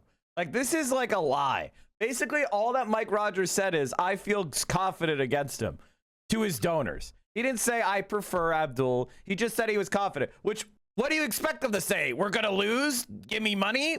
They would say the same thing about Stevens. This is just dumb bullshit. Their chances with Mike Rogers against you going forward, pointing to the idea that Michigan was won by Donald Trump 2 out of 3 times. Why do you think that, what is to you Rogers' biggest flaws as a candidate? How would you make the case against him if indeed you are moving into the general election? Yeah, well, look, Mike Rogers served in Congress. He served the special interests in Congress, but says he served the state of Michigan. He did it for 14 years. He took, I don't know how much money, nearly $1 million from the pharmaceutical industry, voted to raise prescription drug prices, helped to architect the legislation that kicked off the opioid epidemic. This is a guy who's never seen a corporate dollar he did not want to use to corrupt his office. He made $14 million after leaving Congress and moving to Florida to play golf, and he's back for a second helping. We know that if we bring people together around a movement to take our politics back, we really can beat him. And what he's missing is that politics has changed since the year 2000 when he got to office. Now it's not enough to just get, $70 million and run 30-second ads on television. You actually have to stand for something. And this is a guy who doesn't want to actually explain why he's backing Donald Trump on the worst, most ridiculous war that we've seen, that they swore up and down that we'd never fight. He doesn't want to explain why he drives an EV but doesn't want you to. He doesn't want to explain why he's okay with everybody paying $5 gas because of adventurism abroad. So we're looking forward to forcing him to explain all of those things to the people of the state of Michigan and then sending him back to Florida so he can golf with his buddies. So you have syndicated in the past that you support abolishing the Immigration and Customs Enforcement Agency, ICE. Certainly polls suggest that Americans are unhappy with the conduct of ICE now. That said, they also support President Trump's efforts in tightening the closing the southern border, tightening some immigration restrictions. So my question to you is, it's one thing to say, 3 IRGC linked entities are stripped from the Treasury website. Okay, well, we'll keep an eye on that story. Abolish ICE, but then what do you replace it with? Well, as you well know, ICE has nothing to do with the southern border. That's Customs and Border Protection. I believe in a secure border.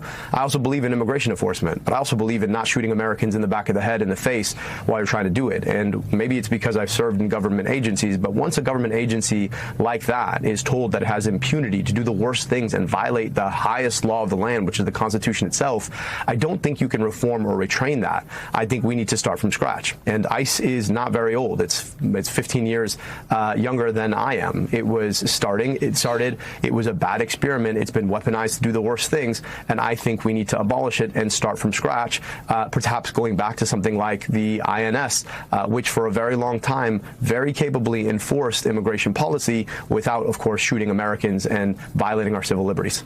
By the way, this is like, do you see how easy this is? Do you see how easy it is when you're not a fucking poll trailing dipshit and you can make a compelling argument? And like, the centrist Democrats basically don't even believe in politics. Mr. El Sayed, you've been out there running for this seat for a long time. You've heard a lot and you've said a lot in response to what you hear.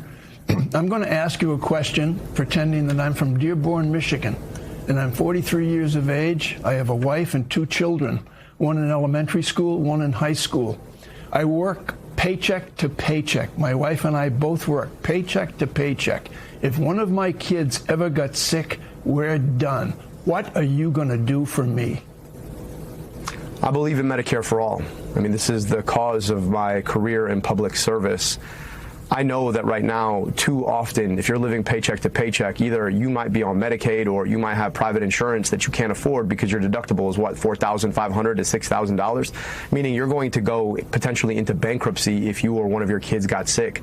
We can guarantee you health insurance without having to worry about a premium, a copay, or a deductible in the same way that we provide health insurance to our seniors, the people who are most likely to get sick in our society.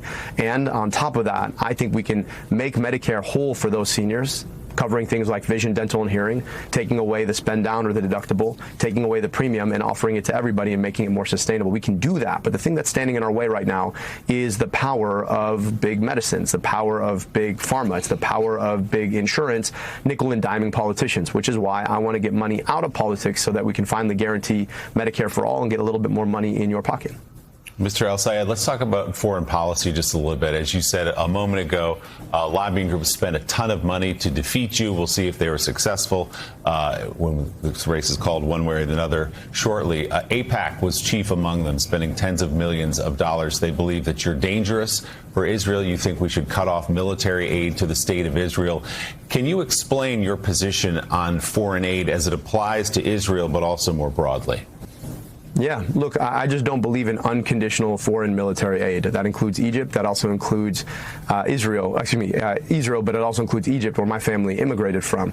And to me, that's because I believe that our kids have a right to our tax dollars, that I'm about 10 minutes away from schools that look like they did 50 years ago. Our money should be spent here rather than sent in the form of bombs or tanks to foreign governments, particularly when they're doing the most heinous things with them, as is the case with the government of Israel.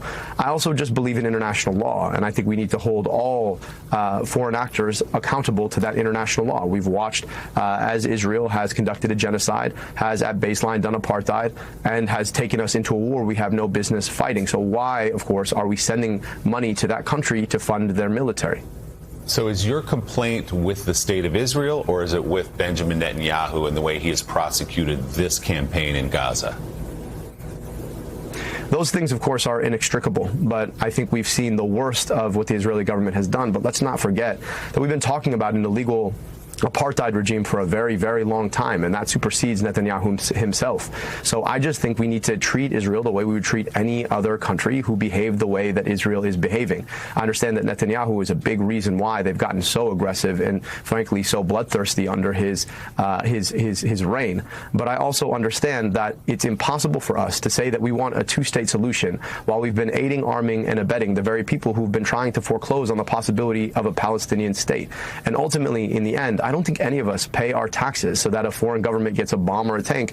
We pay our taxes so that our kids get good schools and functional infrastructure. And too many of our kids just don't have those things right now. So there are voters watching this right now in the state of Michigan who supported Haley Stevens, Jewish voters who backed her because of some of what you just said there. What is your message to them? Because you are going to need them to win what's expected to be a very close race. My commitment to Jewish safety is the same as my commitment to the safety of my own kids. We have a responsibility to take on anti-Semitism in all of its forms wherever we see it. It's the same responsibility we have to take on Islamophobia. I know what it's like to be discriminated against for how I pray. I've experienced it myself, and nobody should have to feel that in a country where we believe in basic freedoms. And so the things that bring us together are so much bigger than the things that divide us. Whatever we may think about our funding for a government 6,000 miles away, I think we all agree about the funding for our schools that might be 2 miles away, and the funding for our roads that we drive on to get there, and the funding for our health care that we all need and deserve. So as I've always said to my Jewish sisters and brothers, I'm looking forward to fighting the fight against anti-Semitism and Islamophobia with you. I'm looking forward to joining you. If you open the door for me, I'm happy to come in. I'm looking forward to building relationships. I hope that you'll join this movement. And in the end, what are we against? We're against somebody like Mike Rogers and Donald Trump. Donald Trump is a guy who has said the most heinous things and pushed a set of tropes that are just deeply inconsistent with believing in freedom of religion in our country. We have to beat that, and I'm looking forward to partnering alongside you to do it. And just to I cannot understand for the life of me why anyone that hears this message in earnest could vote in opposition. He's good. Of course he's good. That's the people that opposed him for ideological reasons. The money against Abdul El-Sayed was ideological money. Maybe I should talk about the circles of money. Have I ever done that, chat? Have I talked to you guys about money and support? Let me get paint. We're gonna do a paint. We'll do a paint. Hold on. This is important. Okay. So we're doing some circles. Circles and circles and circle. Okay. So how does campaigning work? How does campaign funding work? Love. Wait, fuck. Love. Okay, that's too small. Give me like a 22. No. Give me like a 30. Is that? Give me like a 48. No, that's too big. 36. Beautiful. Okay. Love. When you are talking about fundraising and support in a campaign, okay, in a political race, I can spell. I swear I can spell. Okay. So when you start a campaign, the very first thing you do is, who loves me for me? Not what I stand for, not what I believe in, but the people that would give me the money out of their pocket, the clothes out of their back, because of their personal belief in me as an individual. That's called your love money. You call up your brother and you say, I'm running for office. Can you donate me $5 grand? That's your family. That's your friends. That's your business partners. That's those are your original people. You know, your tighted friends and family circle. Okay. Then the next layer is hate. These are the people that hate your opponent's guts. These are the people who want your opponent to suffer. They want to see your opponent fail. They are dedicated in their life to destroy your opponent. Does it have to be? It's personal. They support you because of who you're against. This is a very important group to get behind you. Hate money, spite money, whatever you want to call it. These are going to be core supporters. And why are they closer to the center? Because they're not in it. There's nothing you could do to change a hater. The hater hates your opponent, and they're always going to hate your opponent. The love circle loves you. They're always going to love you. The campaign is not why they're there. They're there because either they love you or they hate your opponent. All right, those are the earliest people that are in a campaign. Then it's the next group. This group is called issues. These people support you because of what you stand for, what you believe in, your track record. They support you because they have an outcome. They want something from government, or they want something from your office, and they believe you're in alignment with that goal. That's where I spend most of my time. I'm an ideological campaigner. I'm an issue campaigner. I support people because of who they are and what they believe. Okay? This is where Haley Stevens got all of her support, because she was a shill for Israel and a shill for crypto and a shill for AI. Okay? She got all that money because she was a disgusting pro-Israel lobby sellout. And then there's the last circle. This circle doesn't usually apply unless you're going to win and people are confident you're going to win. This is called access money. These are people who give you money because they want to be able to pick up the phone and talk to you. They want access to you while you're in office. These are nonpartisan lobbyists. These are regional interests. These are, maybe it's the rich guy who lives in your district who just wants to be friends with his congressman. So if he has any problems, he can call you up and get you on his side. They give to the people that are holding power, and they want to influence you, but not necessarily on any particular issue. It's just they want access to your office. Oftentimes, access and issues overlap, but not always true. Access money tends to come when it's highly likely that you're going to win or you're an incumbent. You'll oftentimes see politicians get a bunch of money after they win. That's access money. And so this is the circle. This is how you build a campaign. A strong candidate is somebody who combines all of these things. Someone who has a strong network of friends and family, who's firmly rooted in the community, that is a community elder. A lot of people are behind them. They have a lot of friends. They have a lot of ride or dies. Okay? That's important. And then who they're running against. They have an asshole that everybody hates, who's corrupt, who cheats on his wife, who's a criminal, who votes for shit the district hates. A lot of people hate his fucking guts and they want to see him fail. and then, you know, does a good job of aligning people that agree with them on the issues behind him. And then, of course, clearly looks like he's going to win. That's a strong fundraising campaign. Makes sense? This is the onion of fundraising and campaign support. And one being really strong in one can offset being, you know, having another ring be weak. You know, it doesn't have to be, you know, if you have a lot of people that love you, that's important. All right. Anyway, fundraising. Now you know. The fundraising onion. Okay. So Haley Stevens, you know, her entire campaign was built on those issues support. That APAC money, that AI money, that crypto money. Put a fine point on this for those Jewish voters who may be now considering you or an independent voter in the general election, considering you versus... As a state government employee, the people with access drive me crazy. Yeah, you don't say. That's why they do it. That's why smart people will give a couple $100 to their state senator and their state rep and go to a fundraiser or two, because if they ever have a problem, they can just call up their friend who's a legislator and say, hey, I'm having this problem with the city or the state. And then the legislative, because representatives have expedite powers. They have a phone number they can call with any city or government agency and say, hey, this is Congressman blah. This is Representative blah. What's going on 5th Street with that water main? What's taking so long to get that fixed? There's a really bad pothole over on Main Street. When are you guys fixing that shit? Can you fix it today? That's what, by the way, that's what Zoran is doing. The reason why everybody's like, why is none of the other politicians doing anything? Zoran is going around and he's putting boot to ass. And he's saying, we need higher throughput. We need better forward-facing communication. We need to fill holes. That's called managing. That's called leading. Here's an example of what I'm talking about. Yo, Mom Donnie, bro, we need your help, gang. We need your help. We need your help. Look. Like, gang, why is there a whole hole in the road, gang? That big ass hole. You see all these cracks, gang? And then there's another one right there. What is this? Come on, Mom Donnie. Come on, Mom Donnie. I ain't gonna lie, we need your help. Hey, y'all see how the world works, bro? You see how in the morning I said there was 2 potholes, right? Look what happened after I come back from work. What, nigga? Nigga. Mom Donnie, I did not know you was like that, nigga. Nigga, that quick?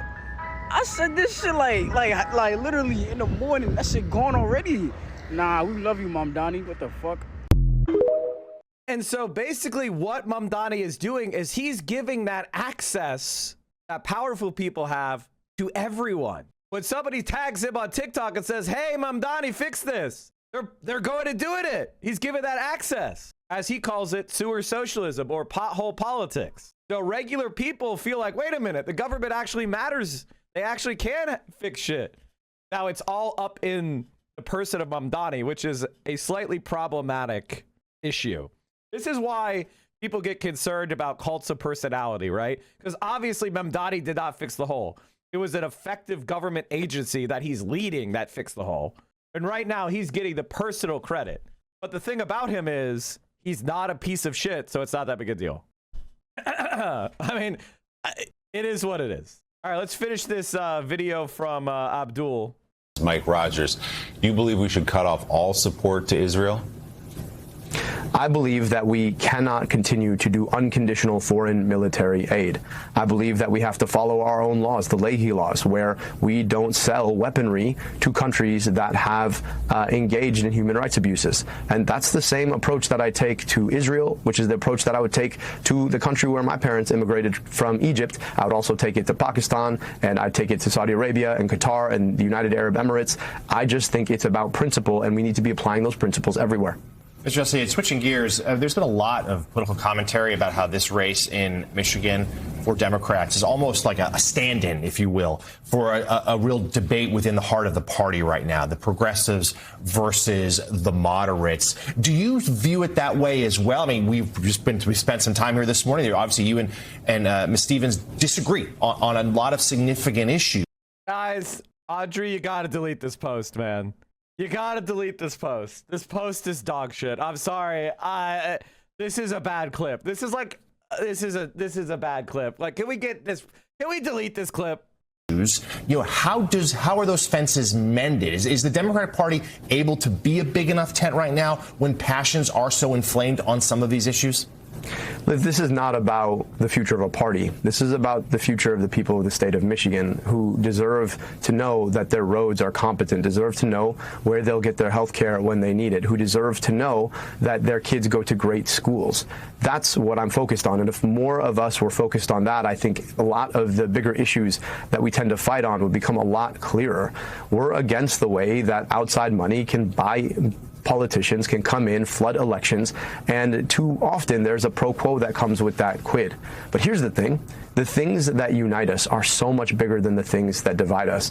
So to anybody who might not have supported me in this primary, I'm asking you to join this movement to get money out of politics, put money in your pocket, pass Medicare for all, stand up to Mike Rogers and Donald Trump, take our democracy back against the power of big corporations who've rigged the system too often, and help us defeat the kind of lawlessness that we've seen out of the Trump administration. And so this is a big movement. And in order for us to build together, we're going to have to be able to come together around the things that unite us. It's the feeling that we get when we look our kids in the eye. It's the feeling that we get when we think about what our country ought to be. And it's the opportunity we have to take on all that Donald Trump has done to corrupt our country and to corrupt our government. Chad needs an explanation of why the bridge is bad. Because it literally says in the thing he doesn't want a bridge build. It's a bad clip for Hassan. It's a bad clip for Hassan. It's not that he's wrong. It's just not good right now. It's distracting from the job that's being done, which is getting everybody behind Abdul. Kamala Harris endorses Abdul El-Sayed for U.S. Senate in Michigan in fundraising email. This was a hard-fought Democratic primary, and Michiganders were lucky to have such an inspiring leaders step up in this moment. I'm talking about you and other D.C. elites who leaned into $60 million and smeared him, only to demand fealty after he won. Not the Michigan voters, Shannon. Of course, Abdul should court every single Michigan voter, eat humble pie, and never endorse an AIPAC candidate ever again. I get it. Again, he's right. But like right now, we need to be happy. Happy warrior time. We won. It's coming from me. If I'm telling you to lock in and smile, you know what I mean? Like maybe you should understand the source. Okay. Like Mike was nice is not something we hear a lot. Lock the fuck in and be happy. Do you have anhedonia or anhedonia or like what's going on? Smile. You're just focused on a post. Yeah, I feel like the pro Hassan Clippers should post good clips of him, not every clip.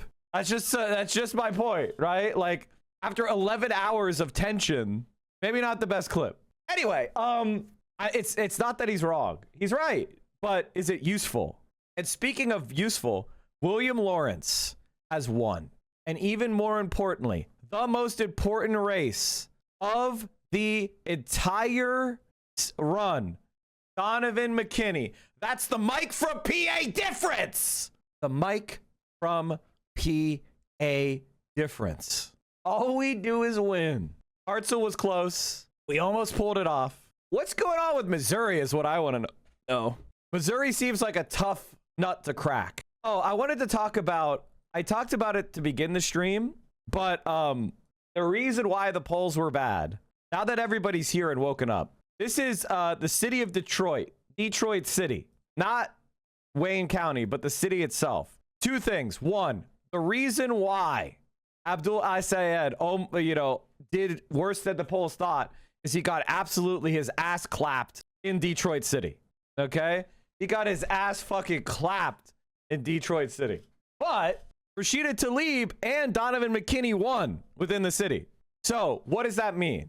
First of all, it means that progressive politics, left-wing politics, is very strong in Detroit City if you build up those institutional connections and you worked in the community. So there were a lot of Rashida Tlaib Stevens voters and a lot of Donovan Committee Stevens voters in Detroit. So what does that tell me? It tells me this is just merely a problem of proper introduction and a problem of institutional power of the Democratic Party. This is the result of Gretchen Whitmer. Like this is what the Obama ads, the Gretchen Whitmer endorsement, the Peters endorsement, hold on, one sorry chat. I dropped my mouse. Fuck. Oh! Okay. Drop my mouse off my desk. Now the fucking, it's on like 80,000 DPI. What the fuck? Jesus Christ. Okay. Where was I? Where the fuck was I? Oh, yeah. It was the James Clyburn endorsement. So we were able to win, even though Abdul did fucking terrible in Detroit.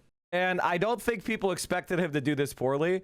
And I do think that you have to point to Gretchen Whitmer. And the other thing is, non-college, elderly black voters are a source of severe weakness in the DSA left right now. I think we're making progress as far as like young voters of color, but non-college black voters over the age of 65 are probably our worst demographic. And that's not good because it's very important demographic in the primary. The thing is, they like us. They just have us as their second choice, if that makes sense. So that's why the polling was incorrect, because those people are difficult to poll and they landslided. So they have what we call a non-response bias in polling. So in the future, in a statewide race where the Democratic Party machine is lined up behind a machine politician that has the support of like literally every Democrat, from Chuck Schumer to James Clyburn to the governor to the sitting senator, and $70 million in AIPAC money, we probably should expect that older black non-college voters are going to be a source of weakness, and we need to work to integrate within those communities more. I also believe Republicans voted. I also believe Republicans, especially in Detroit, came out and voted for Stevens because they had no primary on their side, and it's an open primary. That will not happen in 2028, because in 2028, there's going to be an open Republican and open Democratic primary. So there's not going to be Republicans are going to be voting in their primary as opposed to crossing over and trying to fuck with the Democrats. So those are all good news. So that's why our predictions of the polls were wrong. The polls were very wrong. However, we still won, baby. And in case you missed it, this was the moment last night. This is an NBC News special report. I'm Steve Kornacki. American voters in 5 states hit the polls on Tuesday, and I've got some major results to share with you, starting in the state of Michigan, where Abdul El-Sayed has won the Democratic primary for the United States Senate. He defeats Congresswoman Haley Stevens. This was a very close race here. You can see there are still a scattering of votes to be counted, but El-Sayed currently leading Stevens by 2 points here. He will be the Democratic nominee this November, and he will face off against the Republican Mike Rogers. He won his primary unopposed tonight. Rogers, a former congressman, he ran for the United States Senate in this state against Alyssa Slotkin in 2024. He narrowly lost. He will be now facing off in his second Senate campaign against El-Sayed. The backdrop of this race, which will be one of the most closely watched races this November, is that this is a state that Donald Trump won. It's a swing state. Trump carried it by a point over Kamala Harris in 2024, and Democrats in nominating Abdul El-Sayed, a candidate who was backed by Bernie Sanders, who ran on certainly a far-left progressive platform. Can a candidate as far to the left as El-Sayed win a state like Michigan? We have seen a host of these left-wing candidates win primaries this year in deep blue districts, deep blue cities, where the general election is a foregone conclusion. It's not a foregone conclusion in Michigan. This will be a test. Can El-Sayed, can his ideology win in a state that went for Donald Trump by a point? Other major races here tonight in Michigan, the governor's race. Jocelyn Benson, the Secretary of State, she will be the Democratic candidate for governor, and she will be facing off, trying to succeed two-term Governor Gretchen Whitmer, who's not running for re-election. She will be facing off against John James. John James. What controls open, closed primaries? State laws. Congressman from Macomb County, a Republican who ran with the endorsement of Donald Trump. He wins the Republican primary tonight over Perry Johnson. It will be James. It will be Benson. That will be the governor's race. In the congressional races, a significant result in Michigan's 7th district tonight here, William Lawrence, again, a progressive insurgent candidate, winning the nomination in this, a swing district that Donald Trump carried by a point in 2024. Lawrence wins this primary tonight and will face off in the fall against freshman Republican Tom Barrett. This is a congressional district version of the question that's been raised about El Sayed in the Senate race. Can a candidate as far to the left as Lawrence win in a district that Donald Trump won by a point in 2024? So big, momentous results out of Michigan tonight that squarely put this state in the spotlight in November, both in terms of the Senate race, which will have massive implications for control of the United States Senate, and in this House race, which could have big implications for control of the United States House of Representatives. Thank you for watching this special report, and more news is straight ahead on NBCNews.com. And a complete wrap-up on today. I'm Steve Kornacki. Have a great morning. More news straight ahead. And you know, chat, like, what a fucking day, dude. El Sayed actually got more voters than Slotkin did when she was basically opposed only by a weak challenger. So, like, compare these primary, like, look at the primary turnout. Jesus Christ, 1.5 milli compared to 900 and, like, what, 25,000. Jeez. And, of course, as we said earlier, ABDUL got more votes than Bernie did in the presidential primary back when he won in 2016. The turnout in this Democratic primary was presidential levels. Insane. People were fired the fuck up. And of course, it's because there was a lot of money spent. And here you go, like, comparing Michigan Democratic primaries over the past decade, I want you to understand that this number is going to exceed a presidential year. It already vastly exceeded 2016. It's going to end up surpassing 2020. This will be the highest turnout Democratic primary this decade in a midterm. Guys, the Republicans are fucking cooked. And as Hassan said, 10-to-1 outspent, endless smears, 64 million in outside expenditures. Organized people beat organized money tonight. The work is only beginning.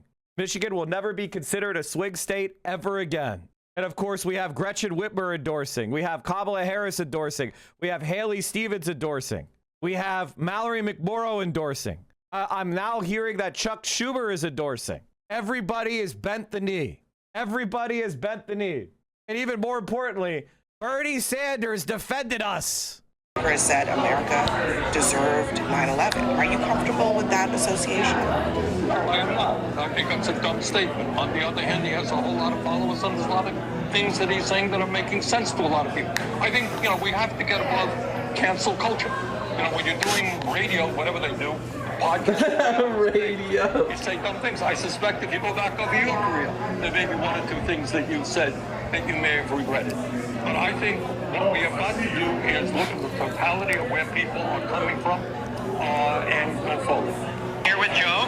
Yeah, Joe Lozier out of Region 1.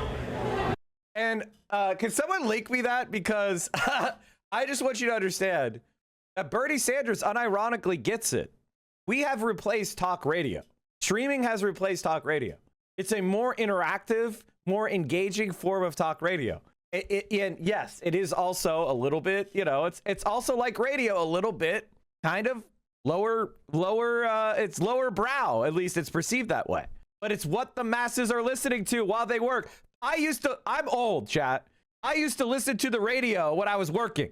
Now people listen to streams. It is what it is. One of those campaign events, because just last night, here's the version that's a little easier to hear. Popular but very controversial streamer Hassan Piker was at one of El Sayed's final events. The two did a stream together, a fairly lengthy stream. I know that you've spoken to Hassan Piker in the past, but are you comfortable with El Sayed having a close association with him, given some of his past statements? To give you an example, one of the more controversial ones is that Piker has said America deserved 9/11. Are you comfortable with that association? No, I am not. I think that's a dumb statement. On the other hand, he has a whole lot of followers, and there's a lot of things that he's saying that are making sense to a lot of people. I think, we have to get above cancel culture. When you're doing radio, whatever they do, podcasts 3 hours a day, you say dumb things. I suspect if you go back over your career, there may be one or two things that you said that you may have regretted. But I think what we have got to do is look at the totality of where people are coming from and go forward. And you know, this is something. There's something that I think everybody needs to understand is that Donavan McKinney, who came on this show just a few days ago, has won, and that means that DSA has now won both seats in Detroit. Rashida Tlaib and Donavan McKinney. DSA represents Detroit, which is going to create a new reality for progressives in Michigan. I think people are not understanding that Abdul El-Sayed was able to win because there was a lot of Donavan. I mean, like, there was a lot of Stevens Donavan voters. There was a lot of Rashida Tlaib Stevens voters, believe it or not. But in the future, they're going to be there to help push the party to the left. So huge win. And of course, you know, we have not DSA, but closely aligned candidate William Lawrence as well. So kind of Michigan, like Detroit's secretly becoming kind of like a little bit more left wing. Philadelphia, Pittsburgh, we got to step our game up. Look at how mad Fox News is. Early voting is underway tonight in Michigan ahead of Tuesday's big primary election there. Democrats are fighting over the party's direction in a high-profile Senate, House, and gubernatorial contests. Senior national correspondent Rich Edson is in Dearborn, Michigan tonight with a preview. Good evening, Rich. Good evening, Brett. Well, it's a major test for progressives. They've nominated candidates in deep blue cities and congressional districts. Now they're looking to win a Senate seat in a Midwestern state that President Trump carried just a couple of years ago. We're here in Dearborn, Michigan. We're at the top of the hour. The progressive candidate, Abdul El-Sayed, will campaign with Minnesota Congresswoman Ilhan Omar. El-Sayed has also campaigned with Congresswoman Alexandria Ocasio-Cortez, Rashida Tlaib, Senator Bernie Sanders, and controversial commentator Hasan Piker, pushing policies that have found success elsewhere with progressive voters. Our work doesn't end because we won an election. Our work ends because we won Medicare for all. Our work ends because we kept our money here. Our work ends because we ended genocide and apartheid. Our work ends because we ended wars we shouldn't be fighting. Our work ends because we end ICE. El-Sayed is running against Representative Haley Stevens. She maintains El-Sayed would cost Democrats a Senate seat to presumptive Republican nominee and former Congressman Mike Rogers. El-Sayed has also made much of his campaign about the America-Israel Public Affairs Committee, AIPAC, and its spending to help elect Stevens. He has attacked me by name for purporting that the people of Palestine and the people of Israel deserve to live side by side peacefully. The goal is always long-term peace. And also, the Prime Minister of Israel has attacked me by name. They both represent the extremes. Stevens has also responded to El-Sayed calling her the least capable candidate in the country. She posted to X, quote, Abdul, we were both. Listen, all that stuff's water under the bridge, baby. All that stuff is water under the bridge. And, you know, going to bed, but if El-Sayed wins this race narrowly, one of the first things he'll be told to do is kick Hasan Piker to the curb to campaign statewide. And the Schadenfreude is delicious. I think that would be foolish for Abdul to do, but ultimately, like, the reality is we beat your ass. We beat your ass. I love Michigan, and I'm so proud to have put up my hand to serve. I spoke with Abdul a few moments ago to offer him my full support as we work to defeat Mike Rogers this November. Thank you, Michigan. Shots fired at Mike from PA. Wait a minute. What the fuck is this? What the fuck is this? Social media site that they regret or they don't agree with now. I agree. It's not. Who gives a crap? Like, please, let's move on and talk about the shit that matters. They did the same stuff with the Zoran in New York City. Now imagine if he shaved and maybe cut his hair a little bit shorter and was wearing a suit. You would listen to what he's saying a lot more, right? That's what I think. Social media site that they regret or they don't agree with.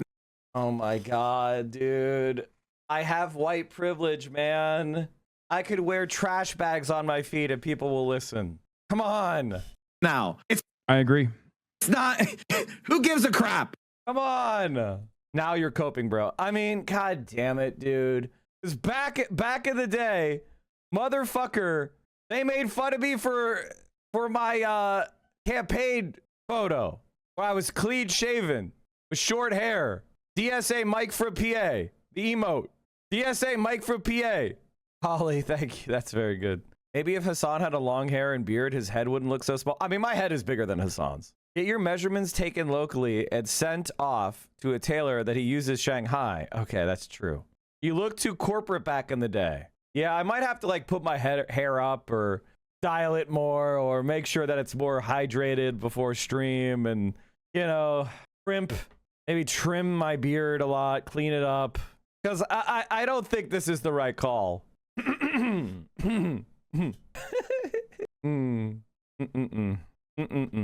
I don't know why, but that picture extremes conservatives to me because that's exactly what it's intended to portray. I was running for a representative, bro. You think you get wild-eyed crazies like me?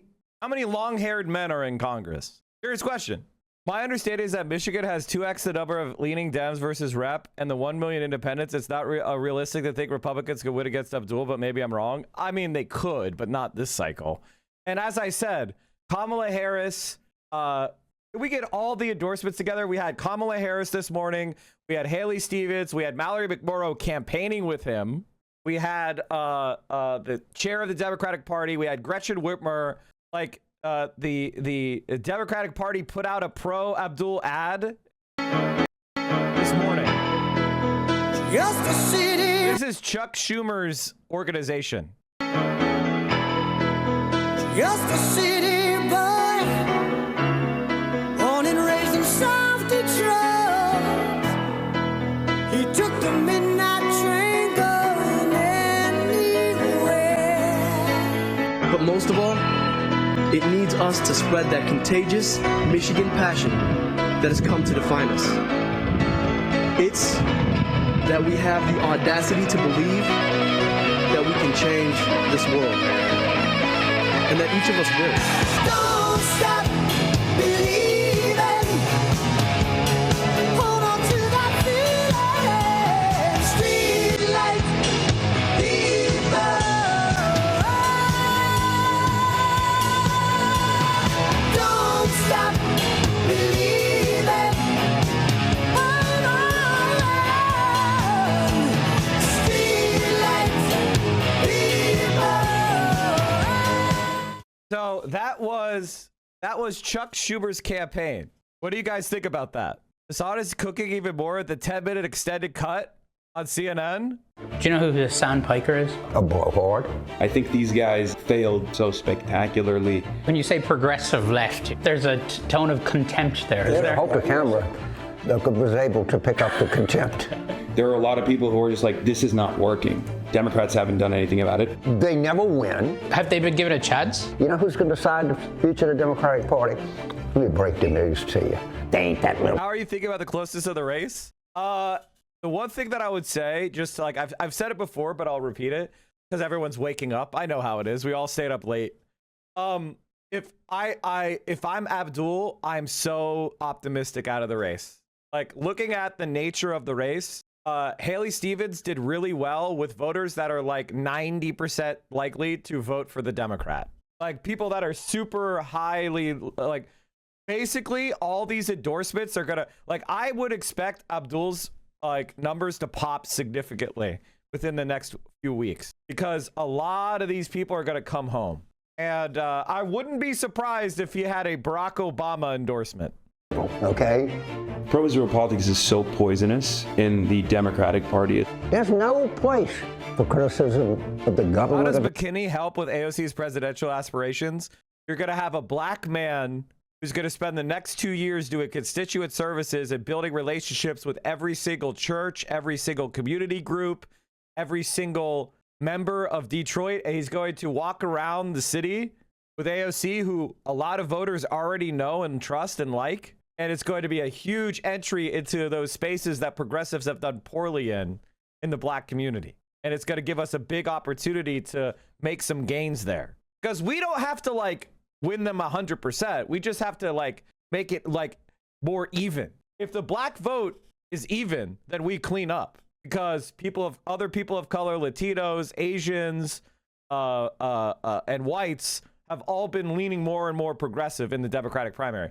So if we could keep black voters close, then the establishment has no path. And so Donavan McKinney is going to demonstrate DSA is for everyone, and DSA delivers. That's why I told him when he came on the stream and we raised $20,000 for Donavan McKinney when we joined into his phone banks, and then Hassan went and raised 40, 50,000 himself. That was the difference. And I told him when I spoke to him, I said, you are going to be one of the most important leaders in the entire country. We need you. So, you know, that's why we went big behind him, and it paid off. So hopefully, you know, hopefully we can keep him on our team and help support him going forward. You were right about his numbers popping. While canvassing, I had neighbors who voted for Stevens, but openly said they'd vote for ABDUL the general. They liked him, but had electability concerns. Well, he's the nominee, so it is what it is. I guess we got to support him, huh? Israel in the Democratic Party. Will you endorse the 2028 candidate if they are pro-Israel? How are you feeling about the midterms? I feel very good, but the only thing that can derail us is we could nominate some of the wrong candidates in the wrong place and not be as successful as I hope. But it's going to be massive. I mean, in spite of anything, we're going to win that thing. The wrong candidates, what do you mean by that? I see challenges from the, quote, progressive left, unquote. And these people are too hard-headed to know that they're not popular. People don't like them. And but if you get a skewed turnout in a primary, you might end up losing a race that you should have never lost in the first place.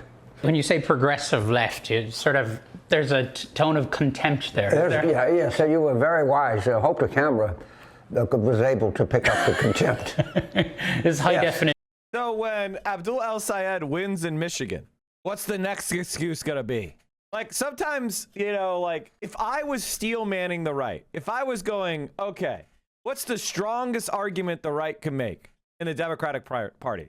Let's say that progressives are 1 or 2 percentage points weaker as general election candidates. The highest quality evidence, that's about the number they come up with. And in some races, 1 or 2% could be the difference. But when it's a D plus 12 year, that's when you should nominate all progressives, because they're going to sweep into power, and progressives are actually going to use it, and they're going to pass policies that might change the country and realign it. Like, for example, when unionization goes up, the Democratic Party vote share goes up.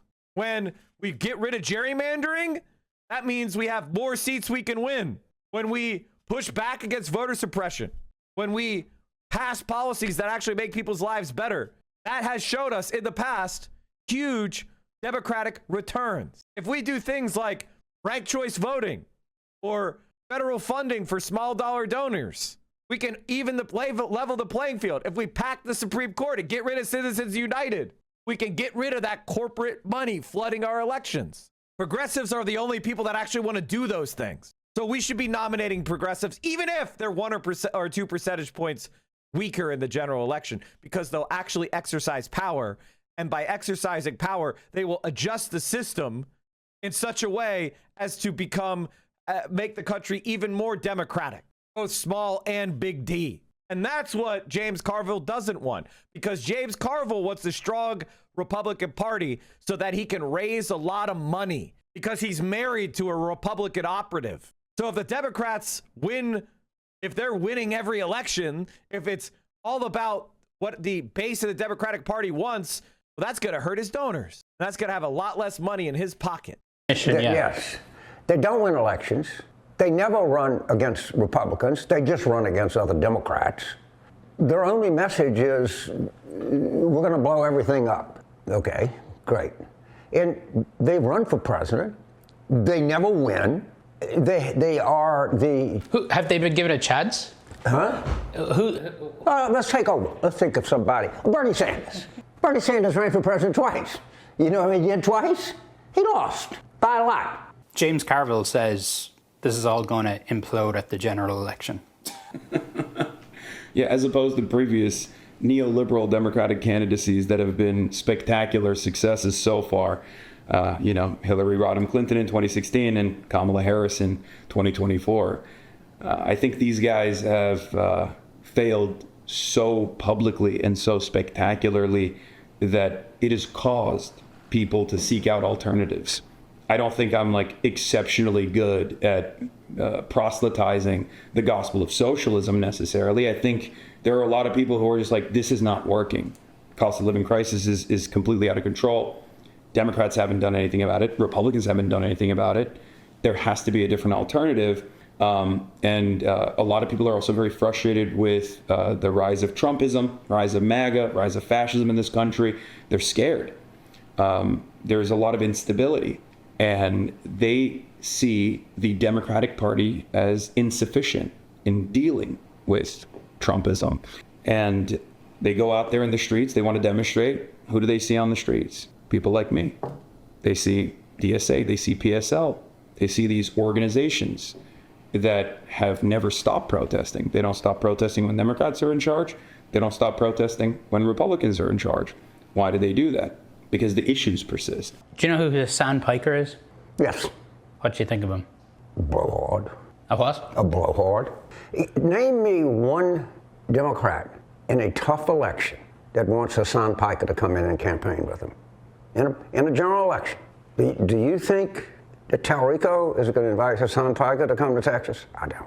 You think John Ossoff is going to invite him to come? You think Roy Cooper? No. And, I mean, he's a niche guy. Do you think, candidates that... By the way, is anybody asking James Carville to campaign for them?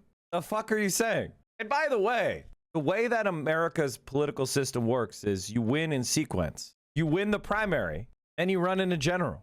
And Hassan Piker has a highly motivated, highly educated, highly organized, highly donor, like he's got money he can raise, and he can make a campaign that didn't have any juice win. He can't carry a campaign all by himself, but it's like adding nitrous to an engine.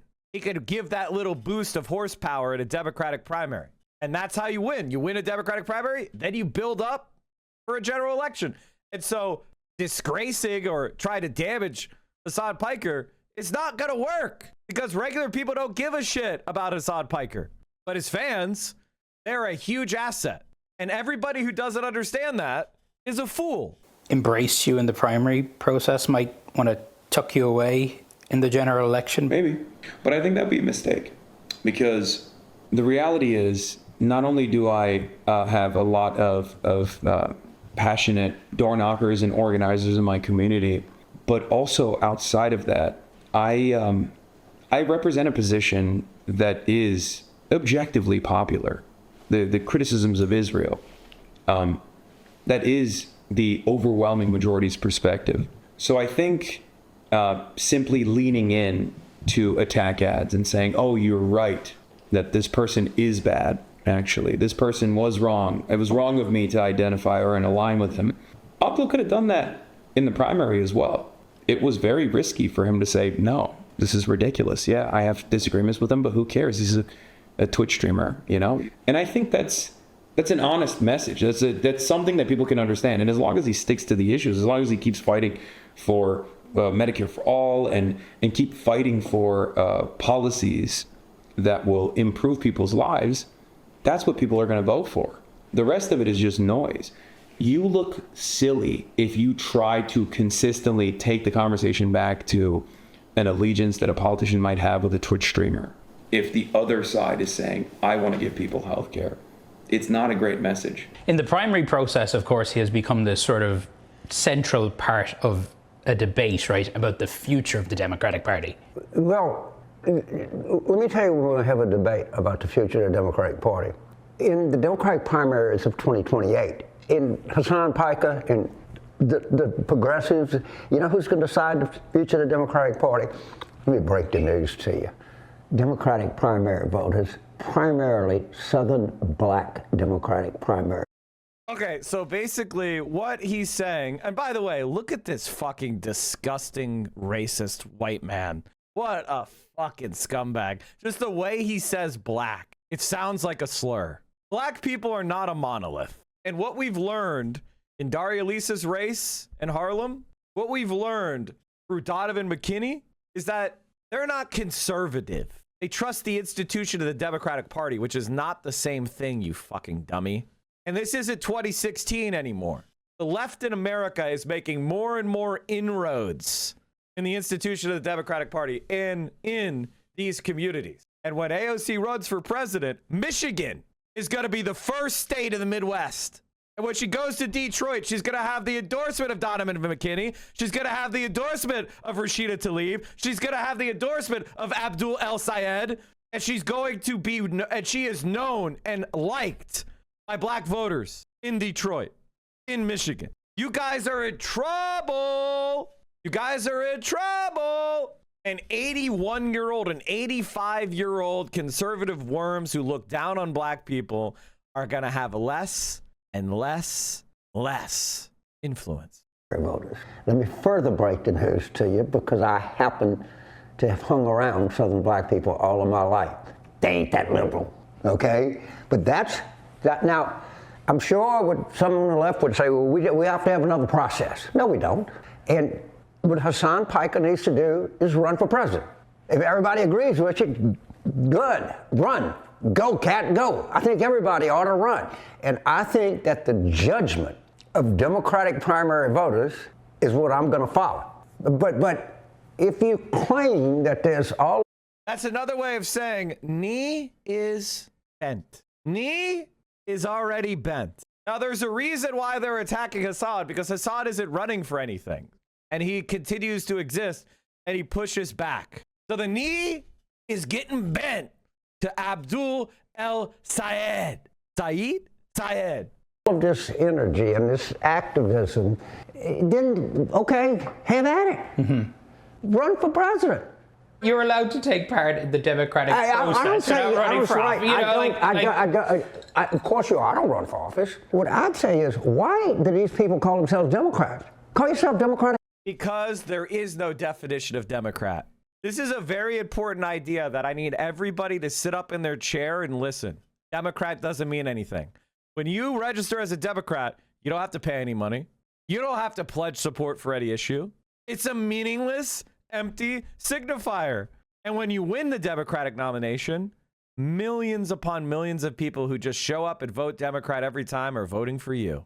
And the Democratic Party is the subtotal of the views of the people in office who get the Democratic nomination. So we run as a Democrat because the Democratic voters will vote for us. And we win. That's why we run as Democrat. You don't own the Democratic Party. By the way, you scumbags did Democratic Party entryism in 1994 with the DLC. The DLC was a right-wing entryism in the Democratic Party. Third Way was right-wing entryism into the Democratic Party. The New Democrats is right-wing entryism into the Democratic Party. The Blue Dog Democrats is right-wing entryism into the Democratic Party. You do the same shit we do. The vast majority of Democrats don't like your guys' policies, but if you win the Democratic Party nomination, you have the power. The Democratic Party is what we say it is. Socialist. Maybe what we need. I mean, I think a lot of them do. Right? Good, but don't call yourself Democrat. But we're on with you. There's no place, any place for criticism of the government of Israel in the Democratic Party. There's no place for anti-Semitism. But if you want to be anti-Semitic, go form your own party. Mm. The reason that most people become Democrats is the same reason that I did. I don't hate anybody. I have a big issue with the government of Israel. Yeah. I worked in Israel, was part of the closest set in history that ever come to having a deal. And I am a full supporter of the right of a Jewish state on the Eastern Mediterranean. I think the only way to have that is you have to have a corresponding Palestinian state, fully recognized. You have to have security zones. You have to have massive aid to the Palestinian state. And we got to have... There is no Palestinian state because the Israeli government, both parties, the fascist parties and the right-wing the colonizer parties, are opposed to a Palestinian state. So you're talking about a solution that's just as absurd as ours, because the Benjamin Netanyahu openly says my entire career was blocking a Palestinian state. If you talk about a two-state solution, that's just as interventionist as, ending a fucking apartheid. Why do a two-state solution and allow an apartheid to continue when we could just have one state, river to the sea, with equal rights for all? Peace and not war. Now, I can't stand Netanyahu. And the big change that I've seen in Israel is they used to actually try to get people to like them. They don't do that anymore. And I detest the settlements, right? And I would love to see policy changes in the government of Israel. But I am a firm believer in the state of Israel. Two different things. Sure. Never to be confused. I was with you at the DNC in 2024, where you said you didn't endorse Harris. Will you endorse the 2028 candidate if they are pro-Israel in a way that you don't like?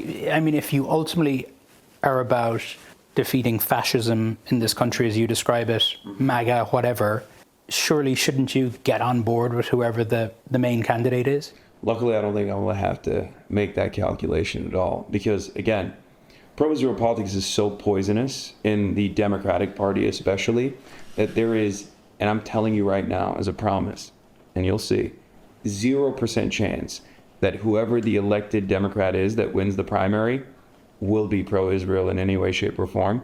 And I will do everything in my power to make sure that that doesn't happen regardless, but I don't think I'll have to push too much. And you'll see. Rahm Emanuel is a great example of this. Rahm Emanuel himself is very critical of Israel now. Very, very critical of Israel. And it's clear that he has ambitions of higher office, and he sees which way the winds are blowing.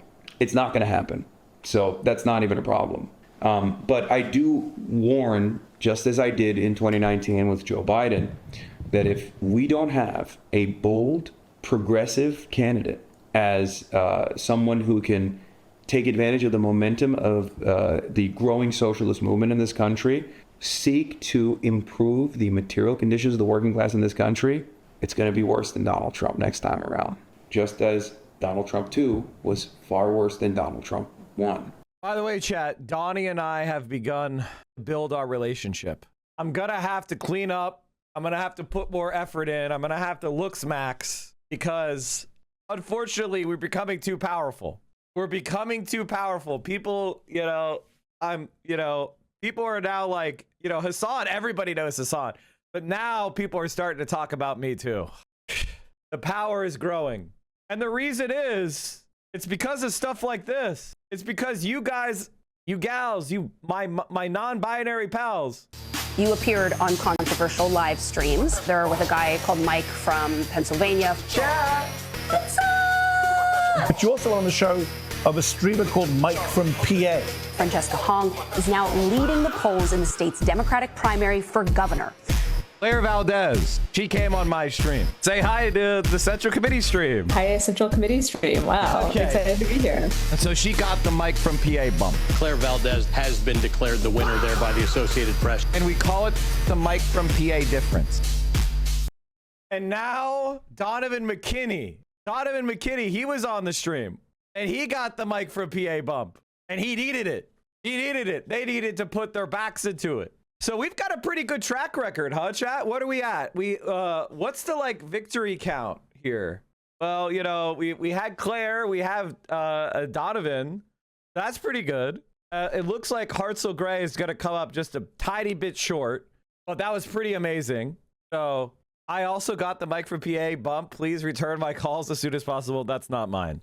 And of course, Missouri sucks. What do you want me to say? I think it's because they have an anarchist streak in the Missouri organizing spaces. We gotta clamp down on those anarchist streaks.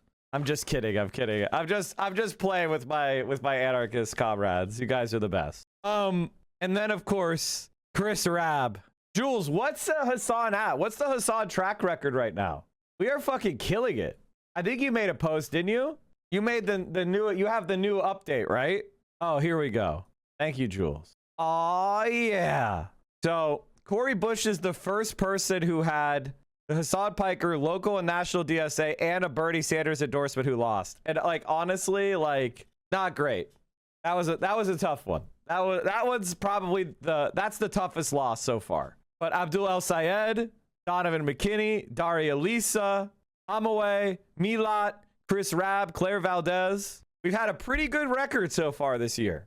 I think the only AOC is at 100%. I wish it endorsed Claire. That's the one where I'm like, should have endorsed Claire. The ads. This is her congressional and congressional candidates chat.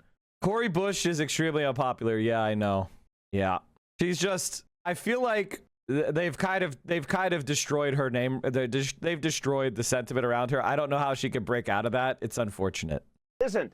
This is the worst nightmare for Republicans, that Democrats actually get their act together and talk about the kitchen table. Listen, I'm telling, when you lose James Carville and Bill Maher, and you lose Mark Penn, who was just on, and John Fetterman and Joe Manchin, I'm telling you, it's a canary in the coal mine. You are looking at Democratic primaries, and you are applying it to a general election. I am telling you, you're going to see a whole Mike generation. Rogers will be elected. Nope. I'll take this back. Wait, did Hassan also, and he endorsed William, right? But he didn't campaign with him. He endorsed William, right? William Lawrence. Did he not? Did he ever campaign with him, or did he decide not to? Did they like actually campaign together, or? See, the thing is, Will is in a swing district, and maybe he didn't want to. I mean, it is what it is. He did a rally with him. Did they? Did they actually rally in the same room? I mean, he did endorse him, and it is a win. Just saying. You know, what's wrong with, you know, if he did endorse him, and it is a win. Yeah, but then I have to add Hartzell. Ooh, yeah. You probably should. The sclerotic old barnacles of the neoliberal order, not realizing that the ground has slipped out from under them, is satisfying as fuck, not gonna lie. I mean, I feel like we've made a lot of progress this year with people of color, especially younger people of color. And I think there's a lot of cope about that, because boomers are, you know, obviously boomers are a problem still for the movement. It's a generational problem. The job's not done, obviously, but overall, I'd say I mean, like, look how many of these seats we won, guys, already. Like, this is crazy, and we're not even done. We've got a few more. You know? And like, Nithya is somebody who I'm still considering. Like, I know Hassan keeps doing this dumb Turkish saying about, you know, a tailor can't tailor his own jacket or some dumb bullshit. We absolutely could win in LA. Like, what the fuck are you saying? And clearly, like, you know, in my opinion, I would consider supporting Nithya if, one, she gets confident on Gaza, which her problem is being timid. And the second thing is she's going to campaign and endorsed AOC. I don't need her to be sitting there going like, I don't know, I'm gonna, SEIU has endorsed Hong. Oh, this is huge. You got to link up with Angela Gonzalez Torres. Oh yeah, it's happening. We've been texting. So it's happening. We have a few more primaries in September and later this month. So that's, we still got it. I'm going to be on Sean Hannity, your boy Sean Hannity showed up. Hassan is picking his battles. He's pretending not to care about the Kingmaker comments, but clearly cares about his record in these elections. That's what everybody does. If I endorse everybody who says something I like, then I can't really help them, right? Like, I need to pick people who my support is going to matter, right? Like, you didn't hear me talk a lot about Rashida Tlaib running for re-election. Why? Because she was going to win in a landslide, so it was pointless. But I endorsed her. Is that a win for me? I think it should count. That was who I wanted to win. I endorsed her. She won. I guess that's a win for me. But I didn't actually do anything like substantive to help her. The people that I've helped: Francesca Hong, Donavan McKinney, Claire Valdez, Oliver Larkin. Like, you know, those are the people that I've actually, you know, Hartzell Gray. Those are the people that I've actually like brought on the stream, campaigned with, and have, you know, gave money to. And in order to like I want to have more people win than not. Like, that's the goal. Because if you are losing like everything, then you're picking bad targets. And if you win everyone, you've missed some targets that you probably, like, you need to have a few people that you lose with, because that means you're at least properly calibrated. Because if something is a 50-50, you're going to lose some of those. If you're always winning every time, then you don't have enough targets. So I'm trying to like, I'm trying to, you know, find places where by helping, we are making a difference. Do I think Fran will be a blowout? I think the evidence is that it's looking good, but I want us to run through the tape. You know, we should not rest on our laurels. Tomorrow, You should ask. She's got a good shot, so I'm gonna keep campaigning for her. him why he said he would have me on his broadcast and then never did. Yeah. Okay. Yeah. He's ghosting. Be like, let me make a note of that. Be like, you talk about Hassan every night. He does every night. Yeah. He talks about me, and he invited me to do his podcast, and then he bailed. Really? Yeah, and he just won't respond to our calls now. Oh, you just gave me some good. Yeah. Okay, I like that. I'm looking for some stuff. Yeah. Yeah. Okay. What is it? Is it the podcast or is it the show? Well, I'm gonna be on Sean. Chris is gonna be on Sean's show. Yes. I like Chris a lot. He's cool. And then, guys, don't forget, Will Lawrence won too. My name's William Lawrence, and I'm running for U.S. Congress to unseat Republican Tom Barrett. The reason that the billionaires are getting so nervous is they know we're going to win here in Michigan as well. Super PACs are spending millions to keep me out of Congress. Remember, Bernie Sanders is 6'1". Bernie Sanders is not small. He's tall. Because they know I'll fight for Medicare for all, to stop AI data centers, and to finally get big money out of our politics. I'm Will Lawrence, and I approve this message. Will is tall as fuck. We love a soft-spoken white king. 70 Michigan families faced mass eviction after a Wall Street firm set its sights on Lansing. Will Lawrence, he fought for us. Will worked for years to make sure he's our honest Abe. People like us was not left without homes. Will grew up here. He actually cares. I'm running for U.S. Congress to stick up to the billionaires and fight for regular. You know, we didn't have enough white men win, chat. You know, we just kept winning with people of color and women. We needed some white guys in here, okay? We need to have a couple. Sprinkle. All right? We can't only, you know what I mean? People. Will no, Lawrence. We don't, LMAO. Yes, we do. We need DEI for white men like myself. I'm kidding, of course. Fought for us. I approved this message, and I'm endorsed by Bernie Sanders because I'll never stop fighting for my home and yours. Honestly, chat. Being with us, Steph, you got. Will reminds me of this amazing streamer. 70 Michigan. And my friend, the Brain Domain. I find it troubling that by length, DSA has endorsed 40% white guys. Yeah, by height inches. Why? Like, Will could probably be a DSA candidate. He's like an ABDUL, where it's like he's basically DSA, but he's not.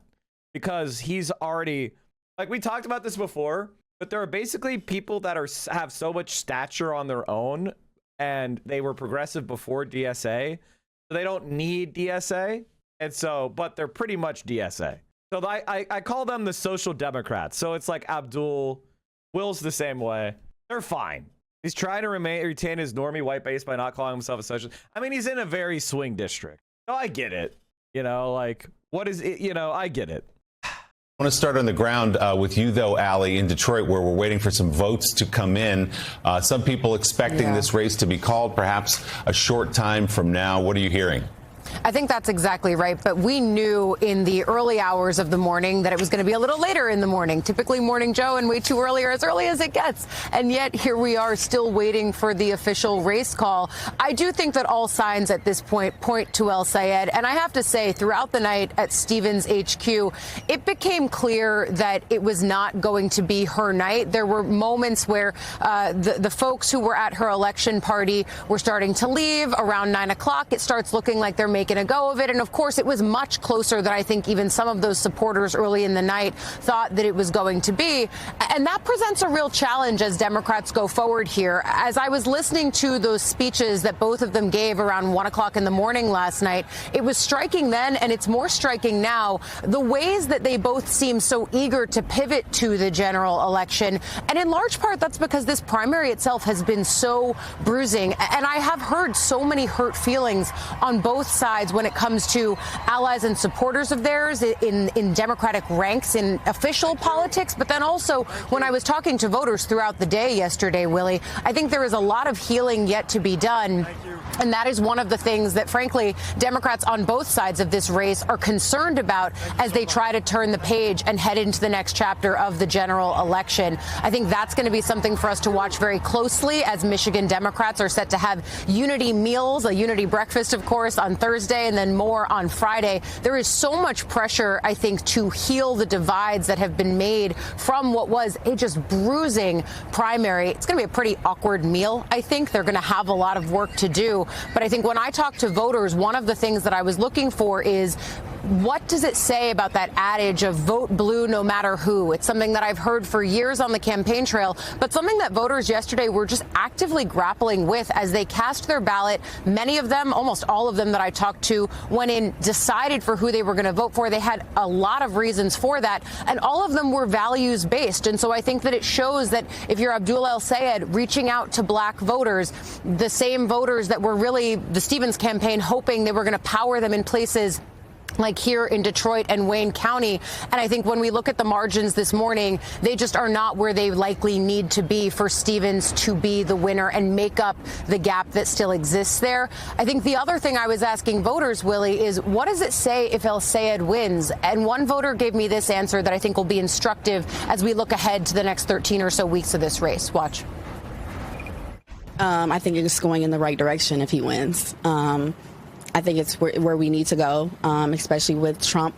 Do you know what I mean? Like, younger voters, we have a cross-racial coalition. The problem is just boomers of every racial and ethnic group. Like, boomers are they just kind of suck. What do you want me to say? Like, it's the olds are the problem. Like, but like even old Democrats, I don't think they have a problem with Bernie Sanders or AOC or even or Abdul. I just think they vote for the machine candidate first. So it's more of like a ranked choice. Like imagine there was a ranked choice and it would be like one is, Stevens, 2 is Abdul. They're not voting for a Republican. And every Democrat's fired up. They're going to show up because they want to stick it in the eye of Donald Trump. And Republicans are feeling depressed. His way out of office. We need to get the people who matter in the office, who's going to make the right decisions for Are we seeing boomers finally starting to lose their grip? Yes.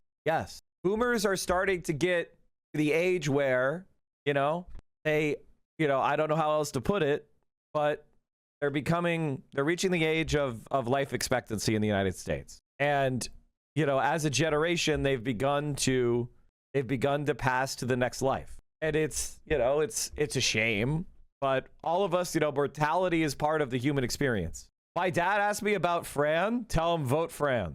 Our country. There are some people who say, well, Abdul is not as like Lindsey Graham, right? Like Lindsey Graham was part of our lives, part of politics. And it seemed like he was never going to go away. But when you're 71 years old, stuff starts giving out. It's just, that is the circle of life. In November. What do you say to them? That's BS.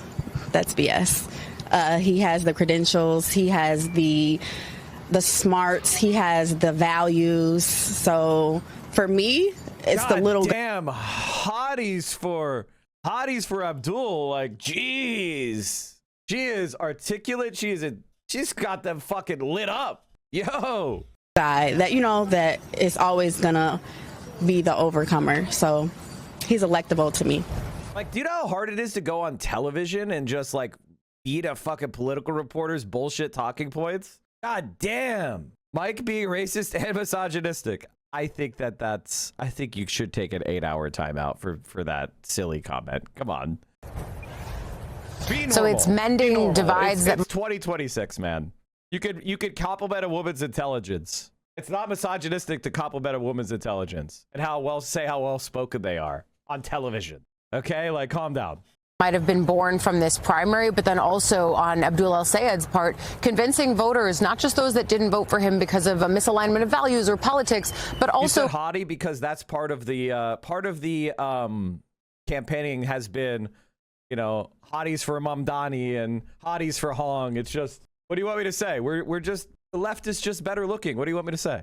Because they just want to win in this place. Now that it's the general, now that it's about Trump and Rogers and Republicans. They think articulate is a microaggression. It's a microaggression if somebody's a senator. If somebody's a senator and you call them articulate, it's a microaggression. But if somebody's going on television and they're a random, that's not a microaggression. Jesus Christ.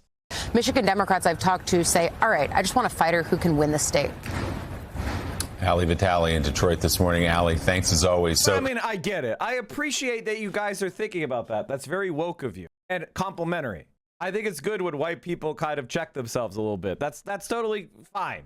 But what is woke one, which we don't do anymore, which is then try to call me a misogynistic racist because I complimented how well spoken she was in the interview. That's woke one.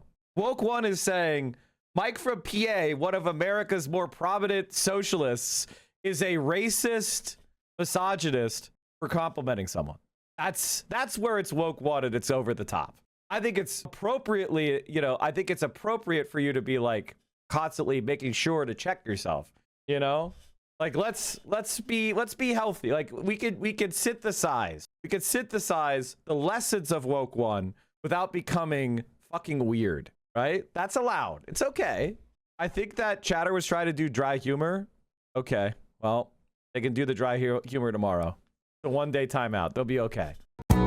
She wears short skirts, I wear t-shirts. She's cheer captain and I'm on the bleachers, dreaming about the day when you wake up and find that what you're looking for has been here the whole time. If you could see that I'm the one who understands you, been here all along, so why can't you see you belong with me? You belong with me. This is why Mallory McMorrow endorsed. Right after the primary. He sent her his TikTok. And by the way, chat, like I understand, like, listen, I'm very woke. I get it. While you want to like create safe places and you want to guard against misogyny and things like that. And I get it. But this is a safe place to learn. It's not a safe place where we're going to be like in hyper woke policing space. People are allowed to speak in a way that normal people do, even if you might be able to tease it apart and say like, well, this has some misogynistic assumptions, or this has some, perhaps this is a racism, blah, blah, blah, blah. I think that from an academic point of view, you're valid. But from an interpersonal political point of view, it's counterproductive. And you are creating an environment that is feeding into right-wing narratives that are designed to pull us apart and prevent a multiracial working class coalition from being formed. And nobody here is a secret conservative. I'm not a secret racist. I'm not a misogynist. I might have some blind spots. I might say stuff that is, miscalculated or has, feeds into a trope. It doesn't mean I'm perfect, but there is a desire to flatten the roughness of human experience and communication and just existence into these categories of hate, which are insane. And it makes us look silly. It makes us less credible and makes us less able to persuade people that are interested in our ideas and are interested in fighting against harmful systems of oppression by trying to like make them feel like they're being policed. I don't want you all to be cops 24/7. People are allowed to make mistakes. Treat them with comradeship and friendship. All right? Let's try that for a while instead of trying to get my attention by being annoying. That's not good. And it's honestly not funny. I am very quiet except oh yeah, shit. Sorry about that, guys. You're right. I adjusted settings because of the interview and I never fixed them. Okay, the settings are back. The settings are corrected. Ron, this race has been sort of painted as a snapshot of what might be happening nationally in the Democratic Party, but really today and this morning it is about the state of Michigan. So given all your background, your experience there in Michigan, what are you watching play out there right now? Well, I'm watching the revenge of the embattled establishment versus the march of radical populists. Zoran congratulated Abdul. Stand and fight to the greatest nation in the history of the world from being overrun by mini Mamdani. So a lot of characters. Yeah. You must have the pro account. Well, I'm assuming that's in response to Abdul El-Sayed's. First, I'd just like to congratulate Dr. Abdul El-Sayed victory. He ran a campaign where it was best described by his words of money out of politics, money in your pocket. And if those simple commitments and drives or kinds of foods, it shows you how deeply the party is concerns of working class America. Because what we have seen is, despite him facing $1 million, he was able to prevail with a focus on a cost of living crisis and the way in which it's exceedingly out of reach for those who have helped. I think something that we should all take into consideration is when we're talking about politics, especially with normies or publicly, we should ask ourselves, what would Zoran say? Or what would Zoran do? Would Zoran hop in the chat and say, Mike, you're a misogynistic racist because I was complimenting an Abdul al-Sayed supporter? Would he do that? What would Zoran do? That's something that can keep in mind. Hello from Brazil. Good to know about U.S. wins. On the Brazil front, Bolsonaro's son failed to make a good coalition as candidate and had to take advice from his own party, which in Brazil is like shooting your own feet. So big day. Oh, is that true? I know Lula has had has moderated a bit, you know, with the right-wing Congress. So hopefully we can keep Bolsonaro down. If Obama endorses, I expect Zoran joining it too. I mean, I think it's up to Abdul, really. Claire Valdez just posted, chat. Congratulations to Abdul el-Sayed. We will 2026 and Donavan, McKinney on their incredible primary victories in Michigan. When we organize, we win. Whether we're in the swing state or the commie corridor, the fight isn't over. We're going to win Medicare for all, take on the tech oligarchy, and end forever wars. We need to win again in November. Time to donate, phone bank, canvas, and lock in. Oh, shit, I got another mutual going to the Senate. I got a mutual going to the Senate. I thought he was going to win by 10 to 15. Oh, shut the fuck up. Pollsters were wrong. More news at 11. Pollsters were wrong. Oh, my God, I can't believe it. Why do you think Obama isn't intervening more? I don't care, and I'm okay with it. I like Obama not intervening. That's good. I want him to stay quiet. That's great. Now, he'll intervene in the general election as he did in Iowa. I don't know if you guys saw they made an ad in Iowa. So, that's what I want Obama to do. I want Obama to stay out of the primaries. Do you see yourself as a power broker the same way he sees himself as a power broker in 2028? I wouldn't say I'm a power broker. Some people, this entire thing started when people started saying I'm the Joe Rogan of the left. I said I'm not. Why did Corey lose? Unpopular, massively outspent, and just I feel like she had high name recognition and it was negative, and so she wasn't able to overcome that. Why is she unpopular? Massively outspent, and the negative ads against her worked. Sometimes it happens. Not the Joe Rogan of the left. Then they said, we don't want a Joe Rogan of the left, it turns out. His policies are too radical. Now people call me a kingmaker. I'm not. I'm just fortunate enough to be a part of a much broader movement that places the interests of the working class first and foremost over the interests of corporations and foreign countries. That's all this is about. So it's not about one person. It's not a moment, it's a movement. This is a movement of the many. Do you see yourself as a power? One of the things about politics on Twitter especially is the more annoying people are, the more likely they are not to be posting from America. And I love my Canadian fans. I love my British fans. I love my German fans. I love all, I love you guys. But stop, I don't think you really understand American politics that well. Because you don't understand our dumbass system. All right. We don't have a parliamentary system. We don't have political parties like you do. And you don't really know what the fuck you're talking about. So the only places where the DSA won are places where they spent months viciously hounding and insulting people who wouldn't vote for them. And now they have to convince them to vote for them. LOL, LMAO even. Nobody did that. We viciously hounded Austrian weirdos on Twitter, but not in real life. Isn't this the Nazi guy who chopped his own ball? I don't know about that. I've seen people posting that he castrated himself with CBD. I don't know what the fuck that means. I have seen people post that a lot. I don't know what that is. CBD. Not cock and ball torture, like a CBD, right? Or CBT. I don't remember. All I know is that people were posting that he castrated himself. I don't know. Which is basically what we're seeing nationwide in the Democratic Party. And will we have a mirror image of the Republican Party? Is this going to be a partial takeover in the next couple election cycles, like the Tea Party in 2009, or a full takeover of radical populists like we had with the MAGA movement in 2016? So, Ron, talk a little bit about, if you would, about Abdul al-Sayed. Obviously, there's been this national attempt in the state of Michigan to paint him as a radical, and I think some people do not disagree, obviously, with his views on Israel, for example. He has some things to answer for there. But what kind of public servant has he been? What kind of candidate has he been? And then what kind of, potentially, United States senator would he be for Michigan? Now, I use the word radical in the sense of populism, that both parties, because of how dysfunctional our politics are and how weak our economy and our way of life is in America now, that there's a push from both extremes to have a more populist movement. Abdul Sayed is as a public servant, relatively untested. He's been a public health doctor in Wayne County and Detroit. Wayne County is the main county here in the state. As a politician, one of the most talented political athletes I've ever seen. And I covered Bill Clinton in Arkansas, in Washington. He's charismatic. He's on message. He knows how to connect with people in big arenas in Detroit. And I'm up here in northern Michigan. I've seen him in small libraries in red counties connecting with folks.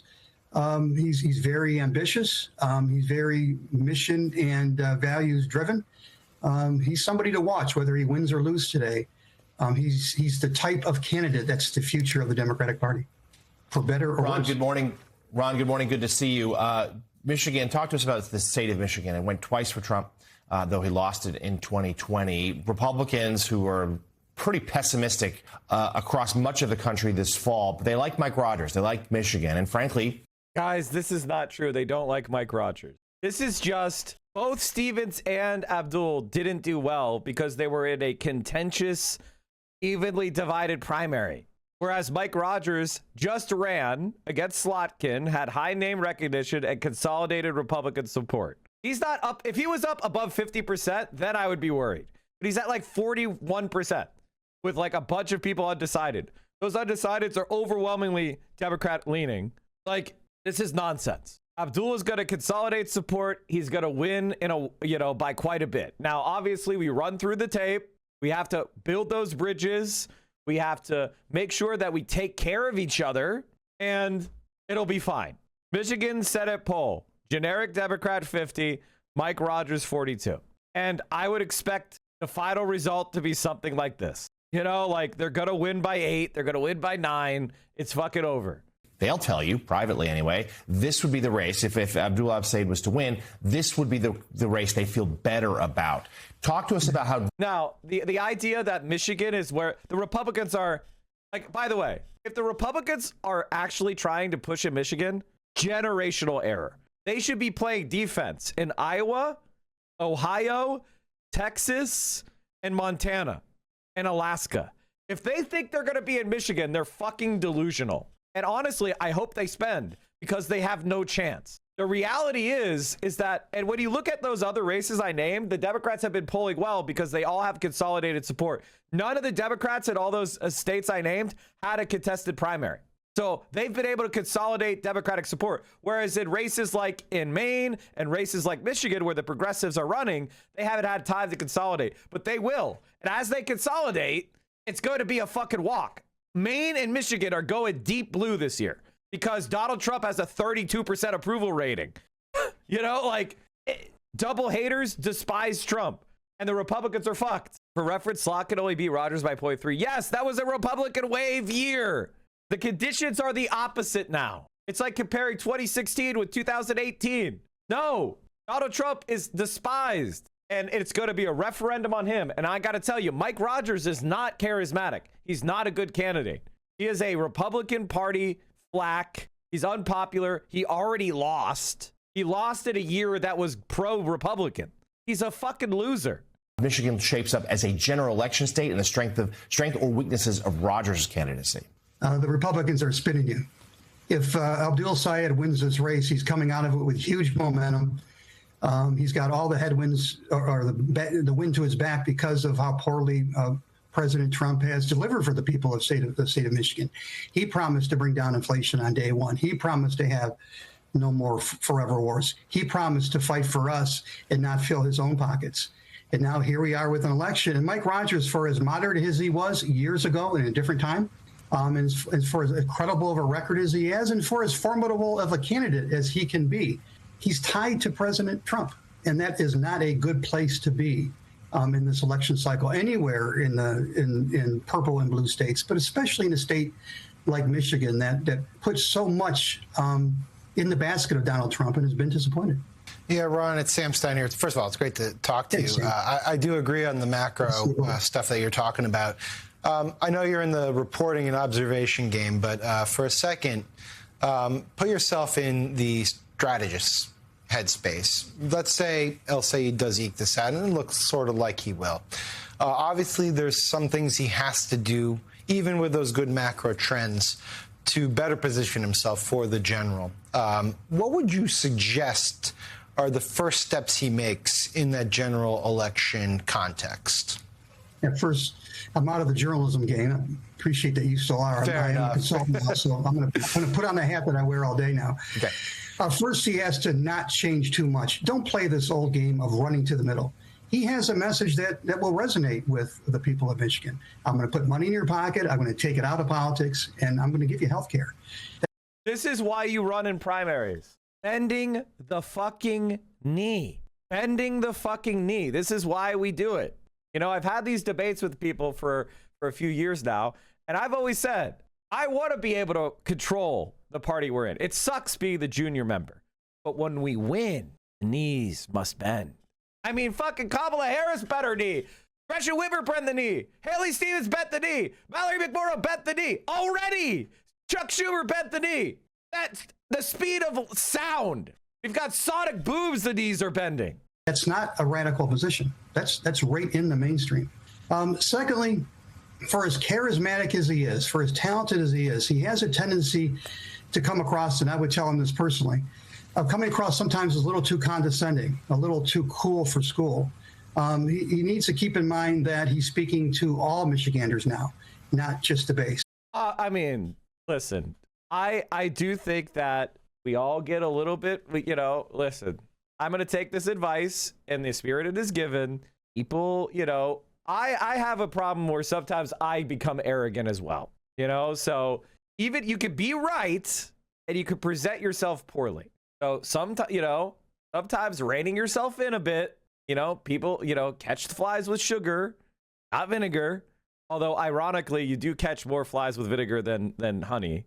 Ironically, vinegar does catch more flies, but leaving aside the fact that that saying is wrong, you know, you get my point. I'm telling you, he's got the potential for doing it. I've seen him do it on a smaller scale, especially up here, like I say, in northern Michigan. But he needs to moderate his tone a little bit, but not moderate his message. And obviously, you have the tropes. He's got to reach out to Haley Stevens voters. He's got to spend even more time in Detroit to make sure he brings black voters across. But I don't think he's going to have a problem with that. Again, independent voters and Democratic voters in the state are tired of Trumpism, tired of MAGAism, and they're dying to vote for anybody who's going to give them a different direction. Ron, I want to pick up on that. As John mentioned, the state of Michigan voted for Donald Trump twice in 2016, then they kind of left him in 2020 to vote for Joe Biden, came back to him in 2024. You say they're fed up with MAGAism in the state of Michigan, but it still seems like the margins are pretty close. What is the feeling among, let's say, independents right now about Donald Trump and this administration? It's the same as it is around the country. They're sick of it. They're tired of Trump. The polls show you that. Now, Democrats can't get too heady about this because just 2 years ago, independents were for Donald Trump in the state, in a lot of states. A couple of years before that, they were for Democrats. Independents. Elizabeth Warren, congratulations, Abdul El Sayed. Michigan voters sent a powerfully important message that many can beat the money. It's time to unite around our Democratic nominee for Senate and win this race in November. He originally endorsed Mallory McMorrow. A lot of voters are swinging back and forth because they're not happy with what they're getting from either one of these parties in the duopoly, and they're looking for something new. That's why 10 years ago, Donald Trump, you know, a failed businessman and a reality TV star, looked like a good bet because he was different from the status quo. Abdul Sayed, a Muslim, a ultra progressive, somebody with not much of a public service record, is different. He's not for the status quo. He, like a lot of populists on the far left and the far right, are against, I'll put it this way, he shares a lot of attributes with MAGA voters and MAGA leaders, against the status quo, against the establishment, against anything that is holding us back this last 2 decades. And a critical seat for Democrats to hold on to if they have any hopes, obviously, of taking the Senate. Does anybody have the Van Jones clip? This is what it meant to be outspent by AIPAC. Does anyone have the Van Jones clip from last night where he had a meltdown? Haley Stevens was there. Haley Stevens. Stop. How did Donald Trump? Stop. Haley Stevens was. Stop. Haley Stevens. Stop it. Haley Stevens. Stop. As county commissioner. Born, raised. Haley Stevens. She was. How did Donald Trump win? Haley Stevens was there. Haley Stevens. She was. Haley Stevens. She was a. Negative 70 million. Some furry creator out there is just living La Vida Loca off the Haley Stevens ads. Democratic base voters want. Okay, Van Jones, what are the stakes here for Democrats? Look, this is the whole ball of wax. I'm from Jackson, Tennessee. There was a guy named Gil Scott Heron who had a great poem. It was called "The Revolution Will Not Be Televised." Gil Scott Heron is wrong. The revolution is being televised and podcast and streamed and elected tonight. Why is that? It's because there is a credibility gap that's opened up between the Democratic Party establishment and this insurgency. People are looking at people and they're saying, you've been telling us the same thing for a long time and our lives are not any better. We got Donald Trump twice. There's also an innovation gap. Why can you spend $60 million and get whooped like this? Because now she didn't end up getting whooped, but the early returns looked like they were in line with the polls. So everybody was like, oh, okay, I guess she did get whooped. She didn't end up getting whooped. The old model was you get the donors to get the consultants to buy a bunch of ads and you win. That's how you get attention. This movement says, I don't need donors, ads, I don't need consultants. I'm going right to the people with TikTok and grassroots, and they've disintermediated the entire donor class, disintermediated the entire consultant class, and this is a revolution. And so this is going to happen again and again. The Democratic Party is now Blockbuster. These kids are Netflix. We are selling CDs out the trunk. This is Napster becoming Spotify, and it's happening tonight. So, Scott. So the race ended up being a lot closer than we thought, but at the end of the day, it remains true. Does Abdul El-Sayed's victory? Rejecting progressive Abdul El. Okay, who else's reactions should we check out? Like CNN, obviously, check out. Here it is. It was a very close race. Do I agree with this? On the one hand, this suggests El-Sayed's polling was with Dems and Dem leading independents was actually not far off. That's good for him in terms of his strength, but it also means the excitement over the explosive turnout was a bit misplaced. Democrats 1.5 million, Republicans 0.9 million. We have not seen this kind of split before. A long-time Michigan pollster. So I do think this does make a lot of, like, this actually could make a lot of sense that a lot of Republicans decided to vote for Stevens in the primary. Like, that intuitively makes sense to me. Or, you know, but it's not proven. Like, that might be why it was a lot closer than we thought. Just 1 point separates El-Sayed from his opponent, Congresswoman Haley Stevens. But the victory is monumental for the progressive left. The race was a brawl, heated, personal, the most expensive Democratic Senate primary ever, and saw a historically high turnout. Look, it was a win, a huge win for Abdul El-Sayed, much narrower than a lot of people thought going into this race. What is your big takeaway from how he pulled this off and what's next? Well, I think what's next is the proving ground of November, because this is a huge moment in this story that we've been covering all summer long about what's happening inside the Democratic Party, no doubt. But now the concern, I mean, as you saw, Haley, 15,000 votes from the establishment side of the party. The whole reason so much of the establishment was coalescing around Stevens was because they have a concern that El-Sayed makes the general election tougher for them to hang on to this seat.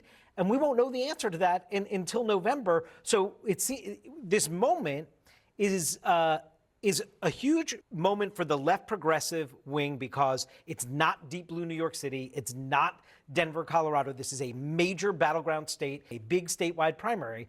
But now we got to see if the progressive left's belief is, no, we can bring all the energy and actually win in the battleground state in a general election with a general electorate and be broadly appealing, or if the establishment concerns prove out to be. I think that, you know, again, general elections, everybody votes who's interested in elections. Primaries are always low turnout. So I have a hard time believing that Abdul El-Sayed, who expands the fucking playbook, brings in a lot of new voters, especially young voters, is going to lose that many off the right side of the party. I find that hard to believe. I think now we live in highly polarized times. Republicans vote Republican, Democrats vote Democrat. And it is the independent young voter, the disillusioned voter, who is excited by him, and the double haters who are excited by him. So I feel like he may lose 1 or 2% off the right side of the party, but he's going to gain 5 or 6% of disillusioned and left flank and lower propensity voters who are going to show up. I just don't buy it. I don't buy it. But I guess we'll have to see. We'll see how well he's able to kind of mend fences and consolidate Democrats behind him. And my prediction is that he will. In the United States of America, then there are people who can bench 225. Push, push, push, push, push. Thanks, man. Give me 1. 1, 2, 3. I got it. God damn, dude. Come on. Come on. Come on. God damn, dude. 3 plates? Squatting that is impressive. 315 for 1. 315, Habibi. That was good. That was really good. That was very impressive. That was very impressive. Well, you gotta pull them up. Here, Give the people what they want. Come on. Come on. I mean, it's not that kind of show, man. It's not that kind of show. Come on. I want them to want me for my policy, man. You've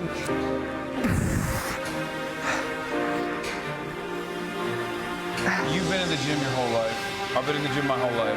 There's never been a moment where I've seen someone put up weight and I've been like, that guy. Yeah. That's not the culture. That's not what we're going for. That's what weak, insecure people do. Yeah. Look, you just got to get all the way to the stretch. So like I started bench pressing, for example. Now I don't use a straight bar anymore. I have a cambered bar at home, so I can come even lower, right? Because that's where the stretch happens.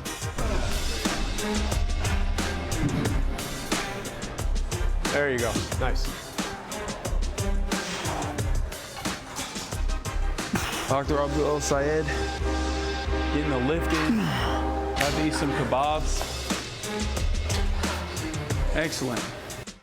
There are more people. And like, I think the thing that everybody needs to like reckon with, understand, this is a fact. Abdul won because he campaigned with Hassan. He was in 3rd place. But by campaigning with Hassan, he forced Mallory McMorrow into an attack, and it fumbled, and then it massively boosted his presence in the race. And then Mallory dropped out, but not before getting on the ballot, soaking up some of the white women vote that Stevens needed, and having that head-to-head of Stevens versus Abdul. And she was pro-Israel, and so that was so damaging to her, it was allowed Abdul to win. I think if it had been McMorrow versus Abdul, he might have struggled, because she was a lot less offensive to people than Stevens was. Here's some more data suggesting Republican crossover votes. Controlling for 2024, the results suggest Stevens was buoyed by crossover Republican votes, especially in Metro Detroit, where primary composition swung 30 points toward the Dems. Yeah, it seems to me that Republicans voted for Stevens who would not vote for Stevens in the general. So her numbers are actually probably bullshit. So the polls were probably correct about Democrat and Democrat leaners. But it seems like there was a large population of Republicans who came out and tried to do chaos voting, which is something that Rush Limbaugh chaos voting started many years ago. I think in 2016 or like 2008. Limbaugh seeks to sow chaos in Democrats' race. This has been something that Republicans do for a long time. So it looks like that may be what happened with the polling. Like a lot of them came out and voted for Stevens, even though they would not vote for her in the general. Democratic Senator Hillary Rodham Clinton's crucial primary victory last week came with the help of a patchwork of political support. Working class voters, seniors, white men, Catholics, women, and maybe even the great Satan.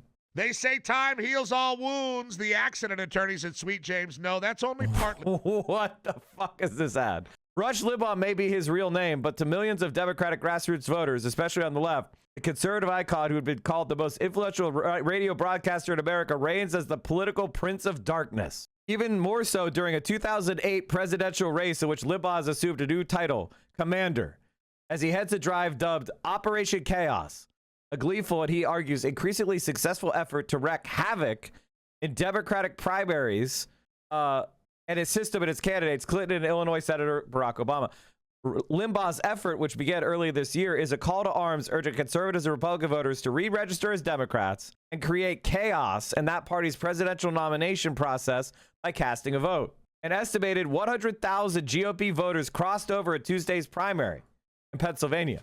The end game is to see that neither of these candidates can win by virtue of primaries. One or the other will win only when the superdelegates decide who they want. And whoever the supers choose will infuriate the loser's supporters. More chaos. So I think this is basically what happened, is we had a large surge of Republicans vote in the Democratic primary in Michigan in order to push the party to the right and sow chaos. So that may explain why the polls were wrong. Oh, we've got the Polish sausage and rice bento. Thank you, Vio. Thank you. No bib? No, I'm kidding. You didn't see the Hutch bib? He's copying the fact that you bring me like breakfast. And let me just say, I'm not gonna say it. All right, let's keep going. People to have $10 million in net. I can just think it. Winning there by 60.8%. I think Hassan should maximize his phone banking more and focus on it. This is his community's strongest power. Unfortunately, he has sidelined it and stopped farming for it, other like things like physically canvassing. Prioritizing phone banking by having 500 people phone bank 100,000 people in a district like Corey Bush's of 140,000 people would have secured the win. Maybe you could give him a nod on this. No.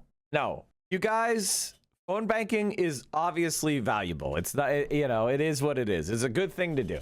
But Hassan's power is not to become a glorified field organizer. His power is commanding the national fucking media to talk about his candidates. And by commanding national media attention, which is literally worth tens of millions of dollars. Now, we could also do the phone banking and the raising of money, and we can do the door knocking. All of that's great.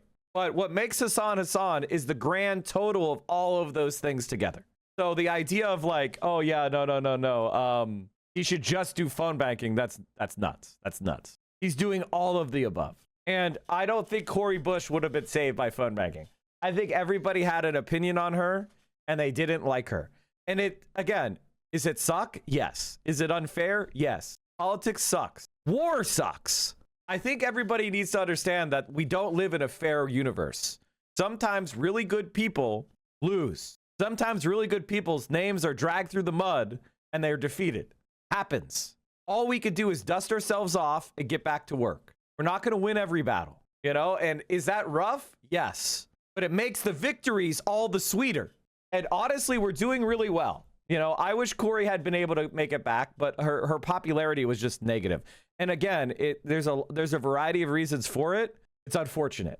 To Haley Stevens, 36%. But then when you move over to Wayne County, that's the neighboring district, Detroit, there, Haley Stevens winning in Wayne County, working class voters, a lot of black voters there. She wins by 6 points there. And in some of the swing districts that will be absolutely pivotal come November. Macomb County, the home of Reagan Democrats. You can see there, Haley Stevens again beating ABDUL El-Sayed, this time by about 8 points there in that race. In the neighboring county, Oakland County, more Democratic area, still suburban Michigan area.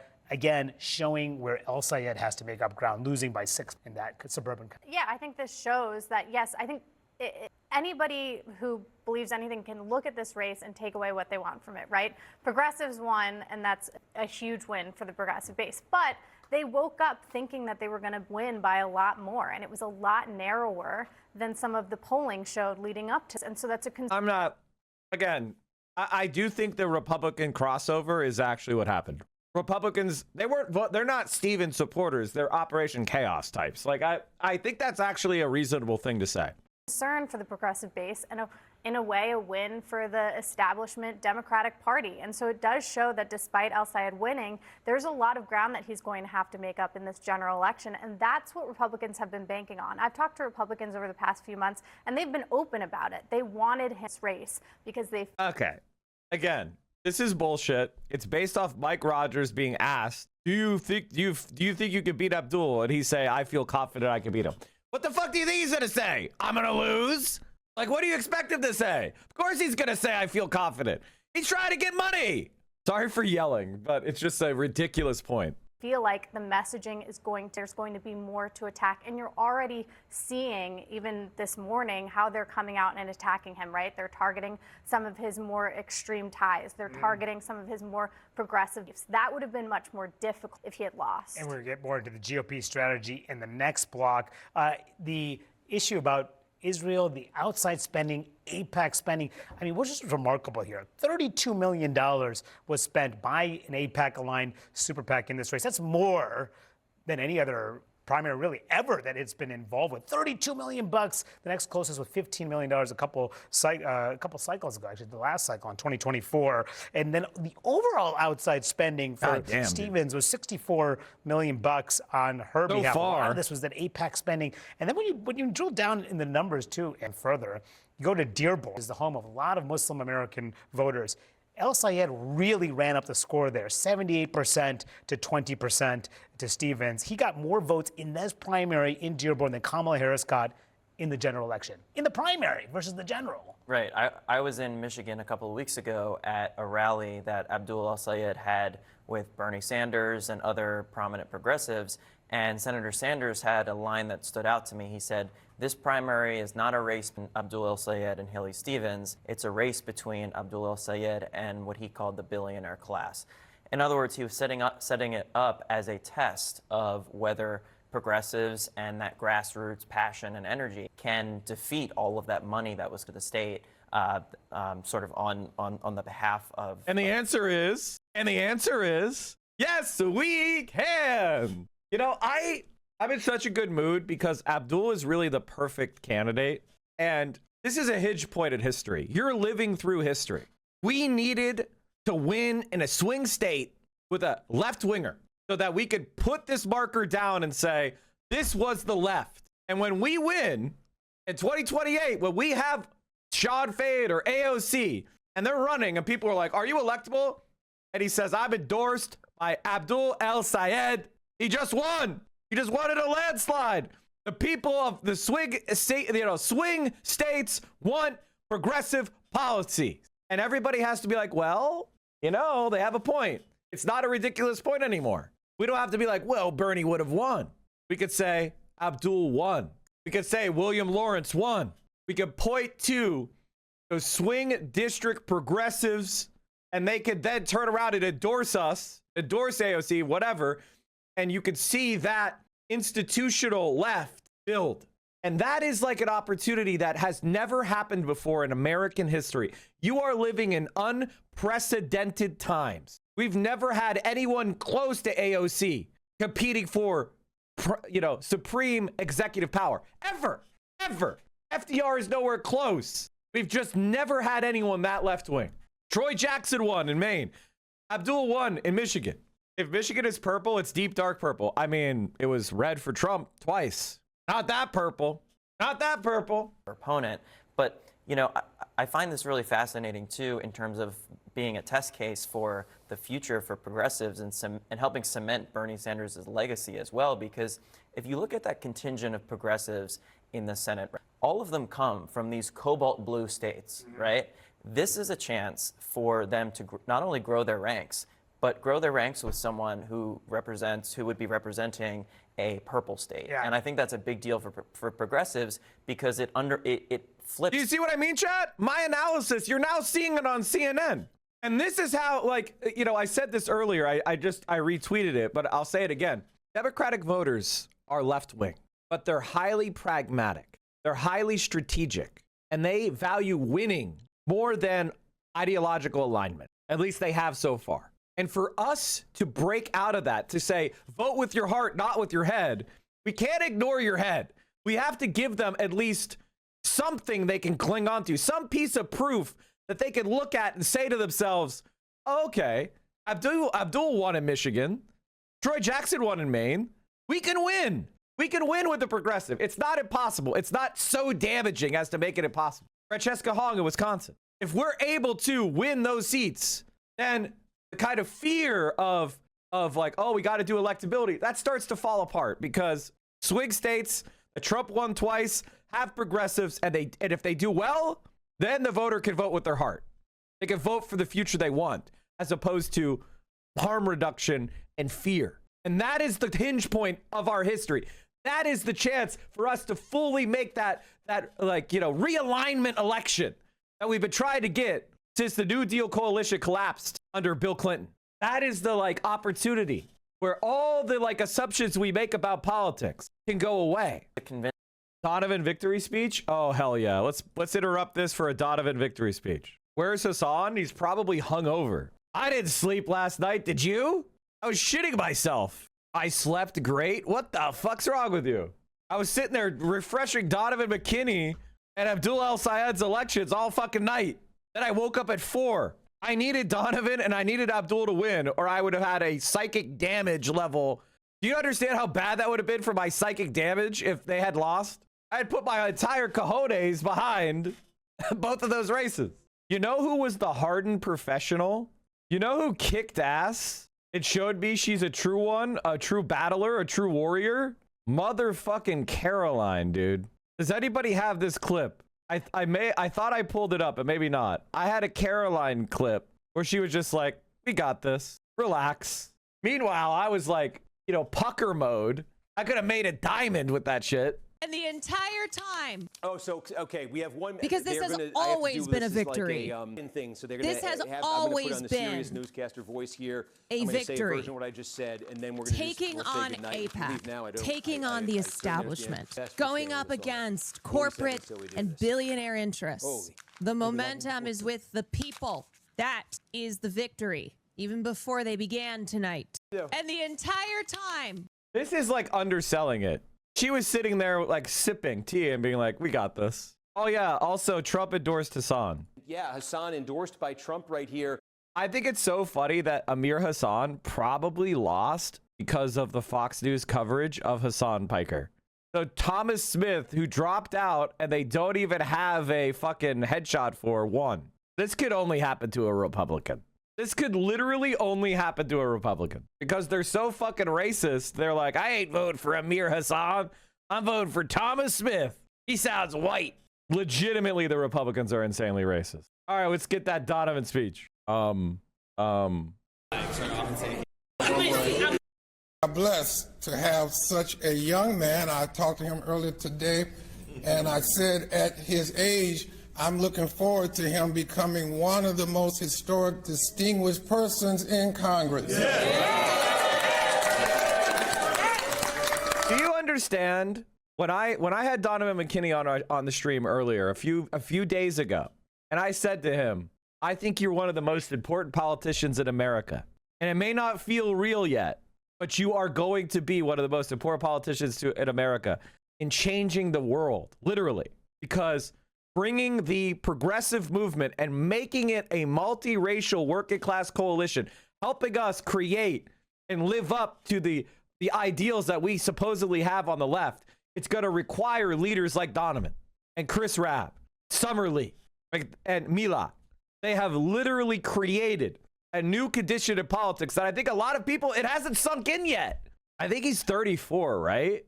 Isn't he 34? Mila, sorry.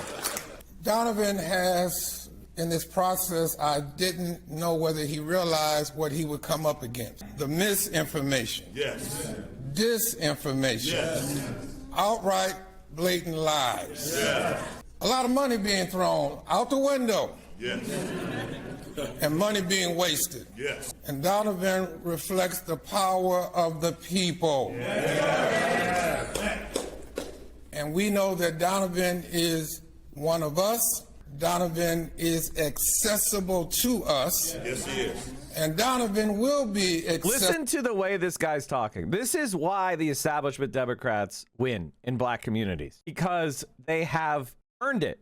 This is something that people don't like to hear on the left because it's kind of daunting. It's like, bro, it's not just that the white people were not radical enough in their policies. It was, the white people didn't crawl around on their knees flagellating themselves enough.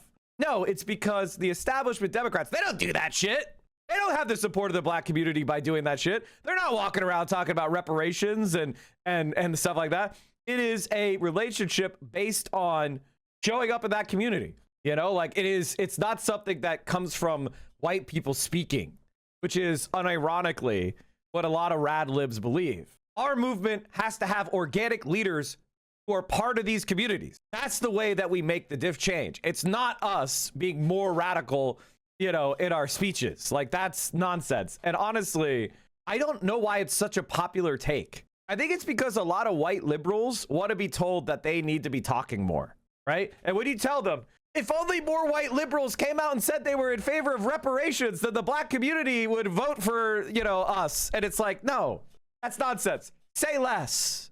Take a back seat, you know, help find black leaders from those communities to represent and align with us, who we support them, as opposed to talking more radically or yelling at white people for microaggressions or whatever the fuck bullshit rad libs tell you. That's not what has separated us from these communities. It's physically being separated from the community and not showing up. Listen to the way he's speaking about Donavan. How many DSA candidates are spoken of like this by leaders in the black community? Listen, this is black socialism. He's growing up in this Detroit community. Yeah. He was educated in this Detroit community. He went off to college in this community. Yes, sir. And he has come back home to serve his community, to serve his people. And Donavan has a passion for the people. Yes, sir. A passion to service. And we are blessed to have such a young man. I talked to him earlier today, and I said at his age, I'm looking forward to him becoming one of the most historic, distinguished persons in Congress.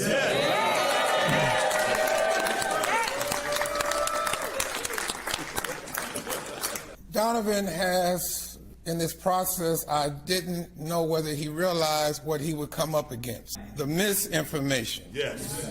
Disinformation. Yes. Outright blatant lies. Yeah.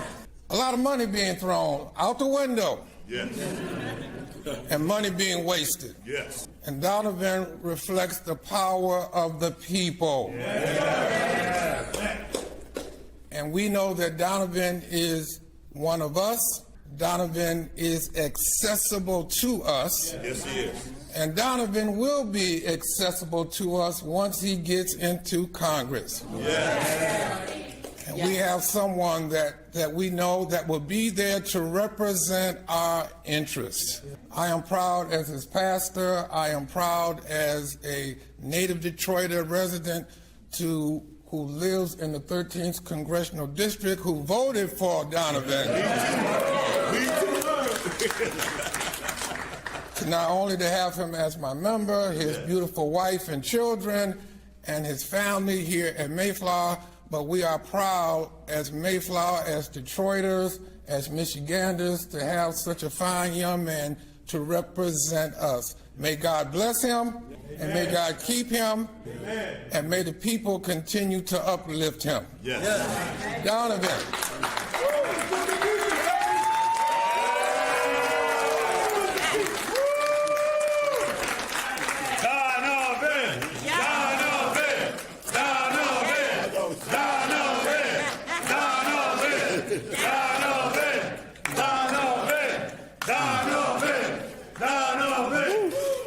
Man, it's been a long, long cycle.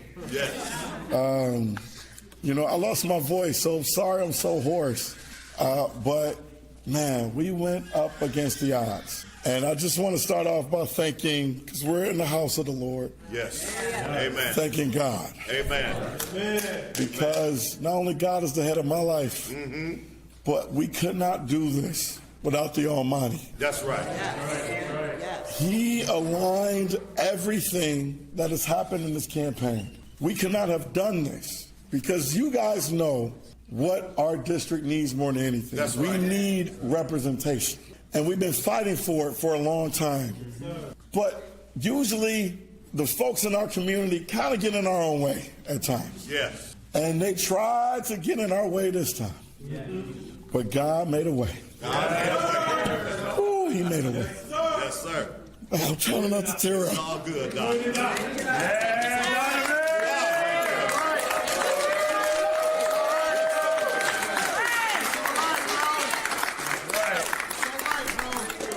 Humble servant.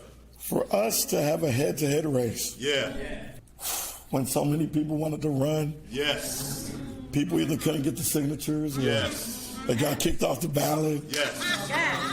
And, you know, my opponent, the current congressman, I do want to shout him out. I did talk to him earlier today. Yes. He called me to concede. Yes. Oh, yeah. Come on with it. And he wished me the best. Yeah. And I do appreciate his words of kindness. But what I do not appreciate and what I do not condone is the state of our politics. Yes. The division, the hate, the misinformation, the lies. Yes. Caroline is texting me. I can't say it. We as Democrats, we deserve better. Yes. We as a society as a whole deserve better. From our communities, from our elected officials. It's just a rumor about Lindsey Graham dying from doing too many poppers. That's what it is. Okay. And it is our opportunity to ensure that everybody who is coming here today and who is looking forward to being a part of the world of politics we're living in now, it is our responsibility to make sure that you have a home with us. That this campaign is about love. I love that. It's about spreading love and understanding that you have a place in our politics, whether it's divided or not. Our opportunity to really fight for what the working people need, it's amazing. And what we can do is even more amazing. So I'm proud of the coalition we have built. We have over 150 plus endorsements in our coalition. From our labor unions, shout out to my labor unions. Shout out to you guys. From UAW to SEIU to the Smart Union, Building Trades, you name it. And then we have our congressional members, people who never met me one time, but they called me and they're like, you know what? We heard your story and we want to call out and really put our neck on the line for you and put our name on the line for you. And we're going to endorse you. So I want to give a shout out to some members of the Congressional Black Caucus, to, you know, Bernie Sanders, Rashida Tlaib, Summer Lee, so many other great, amazing people who gave us their endorsement. To our local leaders, our fighters, I want to give a shout out to some of the people who just won election, re-election. Tyre Myers Phillips. Shout out to the newly elect State Rep-elect Chris Gilmore Hill. That brother pulled out an amazing victory. And then to like a lot of our local mayors and our faith leaders, to Reverend Carrington and our Council Baptist pastors, to so many. By the way, you know, do you notice how a lot of the people he's talking about are religious leaders, faith leaders? Because, you know, I'm a white guy, so it is what it is. I'm not a part of the black community. But that's why there's been this big push against kind of cringe Reddit atheism that has been typical of the online right? Online left. These communities have, religious institutions as third places, as places of community engagement. And for the left to succeed, we must be, integrated with liberation theology, which is very common in the black community. And we have to learn how to apply progressive or socialist politics and these conditions. And so Donavan is showing you why he won. Other great, amazing leaders who endorsed our campaign. To the local Black Club leaders, Miss Tammy Black. Where's she at? There you go, Miss Tammy Black. So many people came together to ensure that our victory was won. Yeah. But listen, we can't do it alone. We need each and every person in this room, each and every one who is viewing this press conference right now. We need you to utilize your voices, because this is a moment where we're living in some crazy times right now, unpredictable times. Yes. We have a president in office that is literally raining so much harm and chaos and confusion on our people and trying to roll back the rights and privileges that we have gained over time. And right now, I want to let everybody know more than anything that we are not going back. All right. That we are going to move forward together for a vision that is about everybody, from our seniors and our elders. I call y'all my seasoned vets, all the way down to the babies who can't even talk. This is about all of you guys because the mighty 13th district, a lot of folks don't know, this is a very diverse district. Yes. But it encompasses the blackest major city in all of America, the city of Detroit. And we cannot forget what Detroit means, not only to our city and our state, but to the world. We put the word on wheels, y'all. Yes. We're the home of the labor movement, y'all. Yes. To be able to work one job, to not only make ends meet, but have disposable income, benefits to take care of your family, and retirement to look forward to. That is the American dream, and it started right here in Detroit. Yes, sir. Right here in the mighty 13th district. Yes, sir. And I'm just so honored and grateful that the people of this district have elected me to be their Democratic nominee and soon to be their congressman-elect. We're going to fight every single day for working people. Yes, sir. It is time that we stop putting politics ahead of what the people need. Yeah. This is about the many versus the money. Yeah. This is about people versus the profits. Come on now. This is about families versus the fascists. Preach it now. We need real leaders who are going to the halls of Congress who are unapologetically unafraid. That's right. And unbossed. I'll say this, I'm only scared of two things in life. And sometimes not in this order. And it is God, yes, sir, and my wife. And Lord and behold, hey, listen, my wife is amazing, y'all. Yes, she is. She's like, listen, I know you're doing your thing out there. I know you got elected. But you got to do what's right on behalf of our people. That's right. And I want to let everybody know that's watching and listening, I am never going to forget you. Yeah. You got to look at where our money is coming from. We ran a grassroots campaign. Yes, sir. We didn't take a dime of corporate PAC money. Yes. A dime of APAC money or crypto money or DTE money or ICE contractor money. I think 98, I can't remember the quote, don't quote me on this, I can't remember. But a high number, a percentage of our dollars just came from working people. Yes, sir. Our average donation on ABDUL is somewhere around $30. So when you want to really look at who is going to fight for your interest, who is going to fight for the working poor, for our working families who are struggling to make ends meet day in and day out, look at your elected officials and who they're taking money from. Look at the money tree, y'all. Yes, sir. And so my money is coming from working people all across this district, all across the state, and all across the country who believe in the politics that's worth fighting for. And I'm telling you, we deserve better. We deserve better. And I'm so honored, an honor of my lifetime, to not only be a state rep, but to continue this fight in the halls of Congress. And we're going to work for a Democratic Party that's going to work for you. Because we're tired of the plateau or the platitudes, we're tired of the talking points, we're tired of the Democratic Party that continues to serve the two masters. And the scripture talks about that, Reverend Currency. You can't serve two masters. Come on, Doc. You're either going to serve the interests of the working people or you're going to serve the interests of the corporate oligarchs. And so for me, this is about moving our party forward. We all know the Republicans are a lost cause. We all know that. But if the people want to continue to claim home the Democratic Party, we must give them something to fight for. Yes, sir. And each and every day that we're going to work alongside you all as a coalition, because when we go to D.C., it's not just me, it's all of us. All of us. And we're going to break down the walls and the barriers that are holding us back. And we're going to make sure that your voices are heard each and every single day. And I can't wait to serve as your congressman. And we're going to fight like heck. I know we're in the church. We're going to fight. You know. Yeah. But we're going to fight like heck on your behalf. And when you,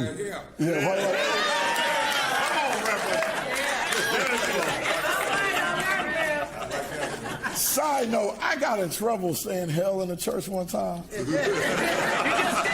And they was like, we don't say that in here. I thought hell was in the Bible. But I appreciate Reverend Curtis for the latitude. Thank you. But we're going to fight like hell for you. And we're going to make sure that we pick up each and every call like it's a 5-alarm fire.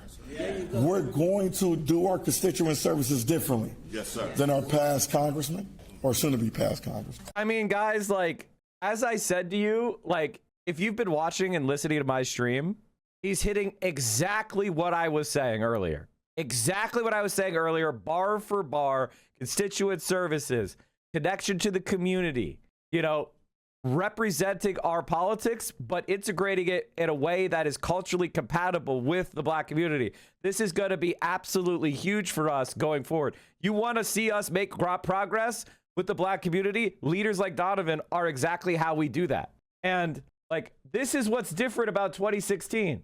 We've got a new generation of black democratic socialist leaders heading to Congress. Okay, we have it is not the Bernie Sanders 2016 socialist movement. This is a multiracial working class movement that has cultural competency across the board. It's not just white guys like me.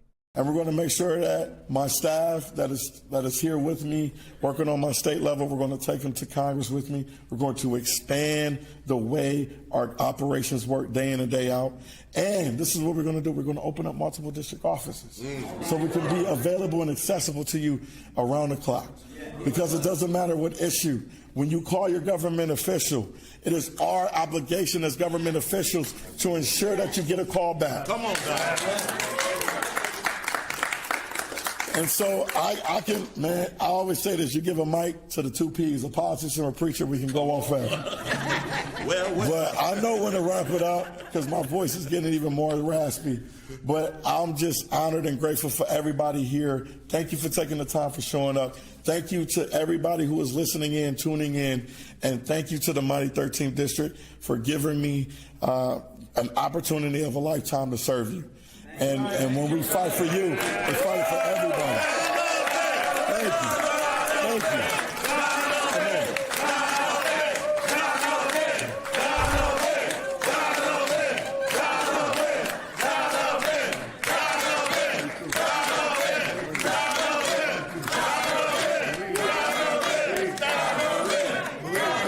And obviously, you know, with going, you know, pivoting to the general election, a lot of it is going to be like, look at this picture. SEIU, abolish ICE, free Palestine. Like, this is our movement that wins. This is the movement that changes the world. And it's been a long time coming. And when Abdul goes to Detroit and he campaigns having Donavan as his right-hand man, as his chief surrogate, I mean, the Republicans are fucking cooked, man. They're fucking cooked.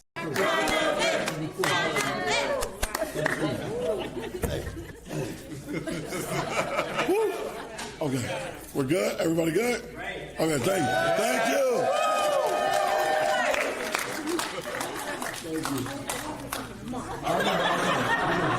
Did you see Donavan McKinney give you a personal shout out? But we could not do this without the Almighty. That's right. He aligned everything. The Almighty? Thank you. I am godlike. It is true. That is true. We could not have done this because you guys know what our district needs more than anything. That's right. Where's the clip of Hassan Piker and Donavan where Hassan was going after me? Somebody linked this shit. Where he was like, oh, we got to raise more than Mike from PA. We got to raise more than Mike from PA.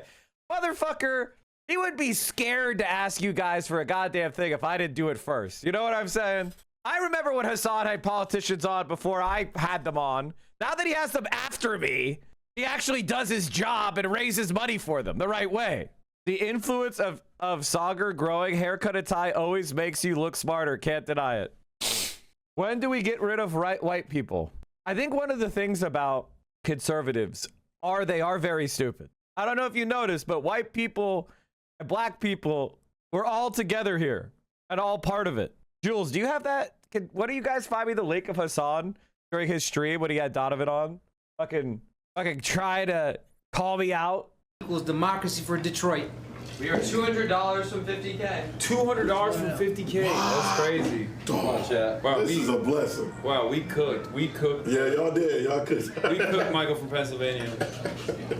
Motherfucker, I had like, 4 or 5K people on my stream. You had like 30K. You shouldn't just be doubling me. You should be 6X. You should be 6X. If I do 20K, you should be doing 120K, not 50K. You ain't cooked shit. Per capita, I outraised you. Hell yeah. Mogged. And here you go, chat. Like, this is the sign of like the so-called like bro DSA left. Now we have Donavan. Now we have Chris. Now we have Summer Lee. Now we have Mayla. The idea, like the Daria Lisa, the stereotype of the DSA just being, you know, Bernie bros, it's wrong. And that's what they're scared of. Because we haven't stood still. We've changed. They haven't. And that's why we're gonna fucking win. All right. What a fucking win, man. Conventional wisdom about electability on its head. And of course, you saw Chuck Schumer endorse Haley Stevens because of, in his view, electability, because she had proven that she won tough races, all of her House races, for example. Speaking of Chuck Schumer, who did get behind Haley Stevens and now back Abdul Al-Sayed as they head into November, I asked him yesterday about the rise of the Democratic Socialist wing and the party. What do he thinks about it? Is the rise of the DSA good for your party? We are a big tent party, and being a big tent party is a strength, not a weakness. Leader Schumer? I guess that's a yes. I guess so. I mean, what else could he say? And this is something that even on the House side, Hakeem Jeffries, and why is because regardless of whether the majority is flip in Democrats' favor or not, the margins are gonna be. And the DSA is coming in with an agenda. And clearly a win like this in Michigan, we'll see if El-Sayed can pull it off in the general, but it still gives them the argument. We are fighting against corporations, the establishment class, all of that. They're going to be putting, and I've heard this more on the House side, a lot of those DSA candidates going to start drawing some red lines and saying, hey, if you want to be speaker, if you want to be able to get your agenda done, these are the kind of things you have to address first. Yeah. We'll see how that all plays out. Democrats were duking it out in the Michigan primary. Mike Rogers is already making his case for November. Here's what the Republican Senate candidate said on Fox this morning. So we have the excitement in the Republican Party here has never been higher. Our numbers in the Republican Party are off the chart. People are ready for a change in Michigan, and that's what people have to understand. Democrats have been in charge here 10 years in Lansing, or better part of a decade, and over a quarter century. Here's a clip of him talking shit for fun. The issues that actually matter.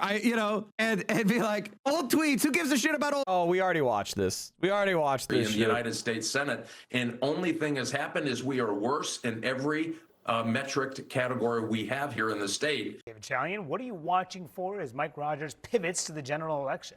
Well, it wasn't just Mike Rogers, but his allies, like the campaign committee and the Super PAC, have put out digital ads this morning. Right, you could just see they're immediately framing it to make Abdul El-Sayed as far outside the main as possible in this battleground state. And I think you heard from Abdul El-Sayed today.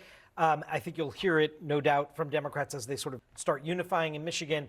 They will paint Rogers as a total Washington, D.C. insider, only looking out for corporate interests and not your personal interests, another sort of just vote for Trump, right? Like that'll be, and so those two messages, I mean, that's going to be the general election for Michigan head into these final 90 days. And you saw Rogers there just immediately wanting to get out as soon as this primary closed to start framing. And this is how the two campaign committees framed the general election as well, putting out ads just as... There's corruption, and then there's Mike Rogers' corruption. Rogers took over $1 million from the drug industry, more than 95% of all members of the House, then fought to keep our prescription drug prices the highest in the world. Abdul Rahman Mohammed El-Sayed, the most radical Senate candidate in America. Pretty dangerous. El-Sayed pledged support for the leader of the Muslim Brotherhood, a designated foreign terrorist group.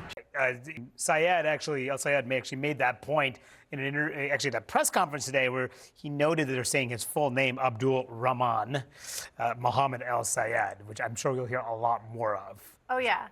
So the plan is to just be super bigoted. Yeah, man, that's where the people are right now. That's where people are, or they're mad that we're fighting a war for Israel. Oh, yeah, we're already seeing exactly how this will play out, and it's going to be a really tight race. One of the really ugly race, too. Ugly race.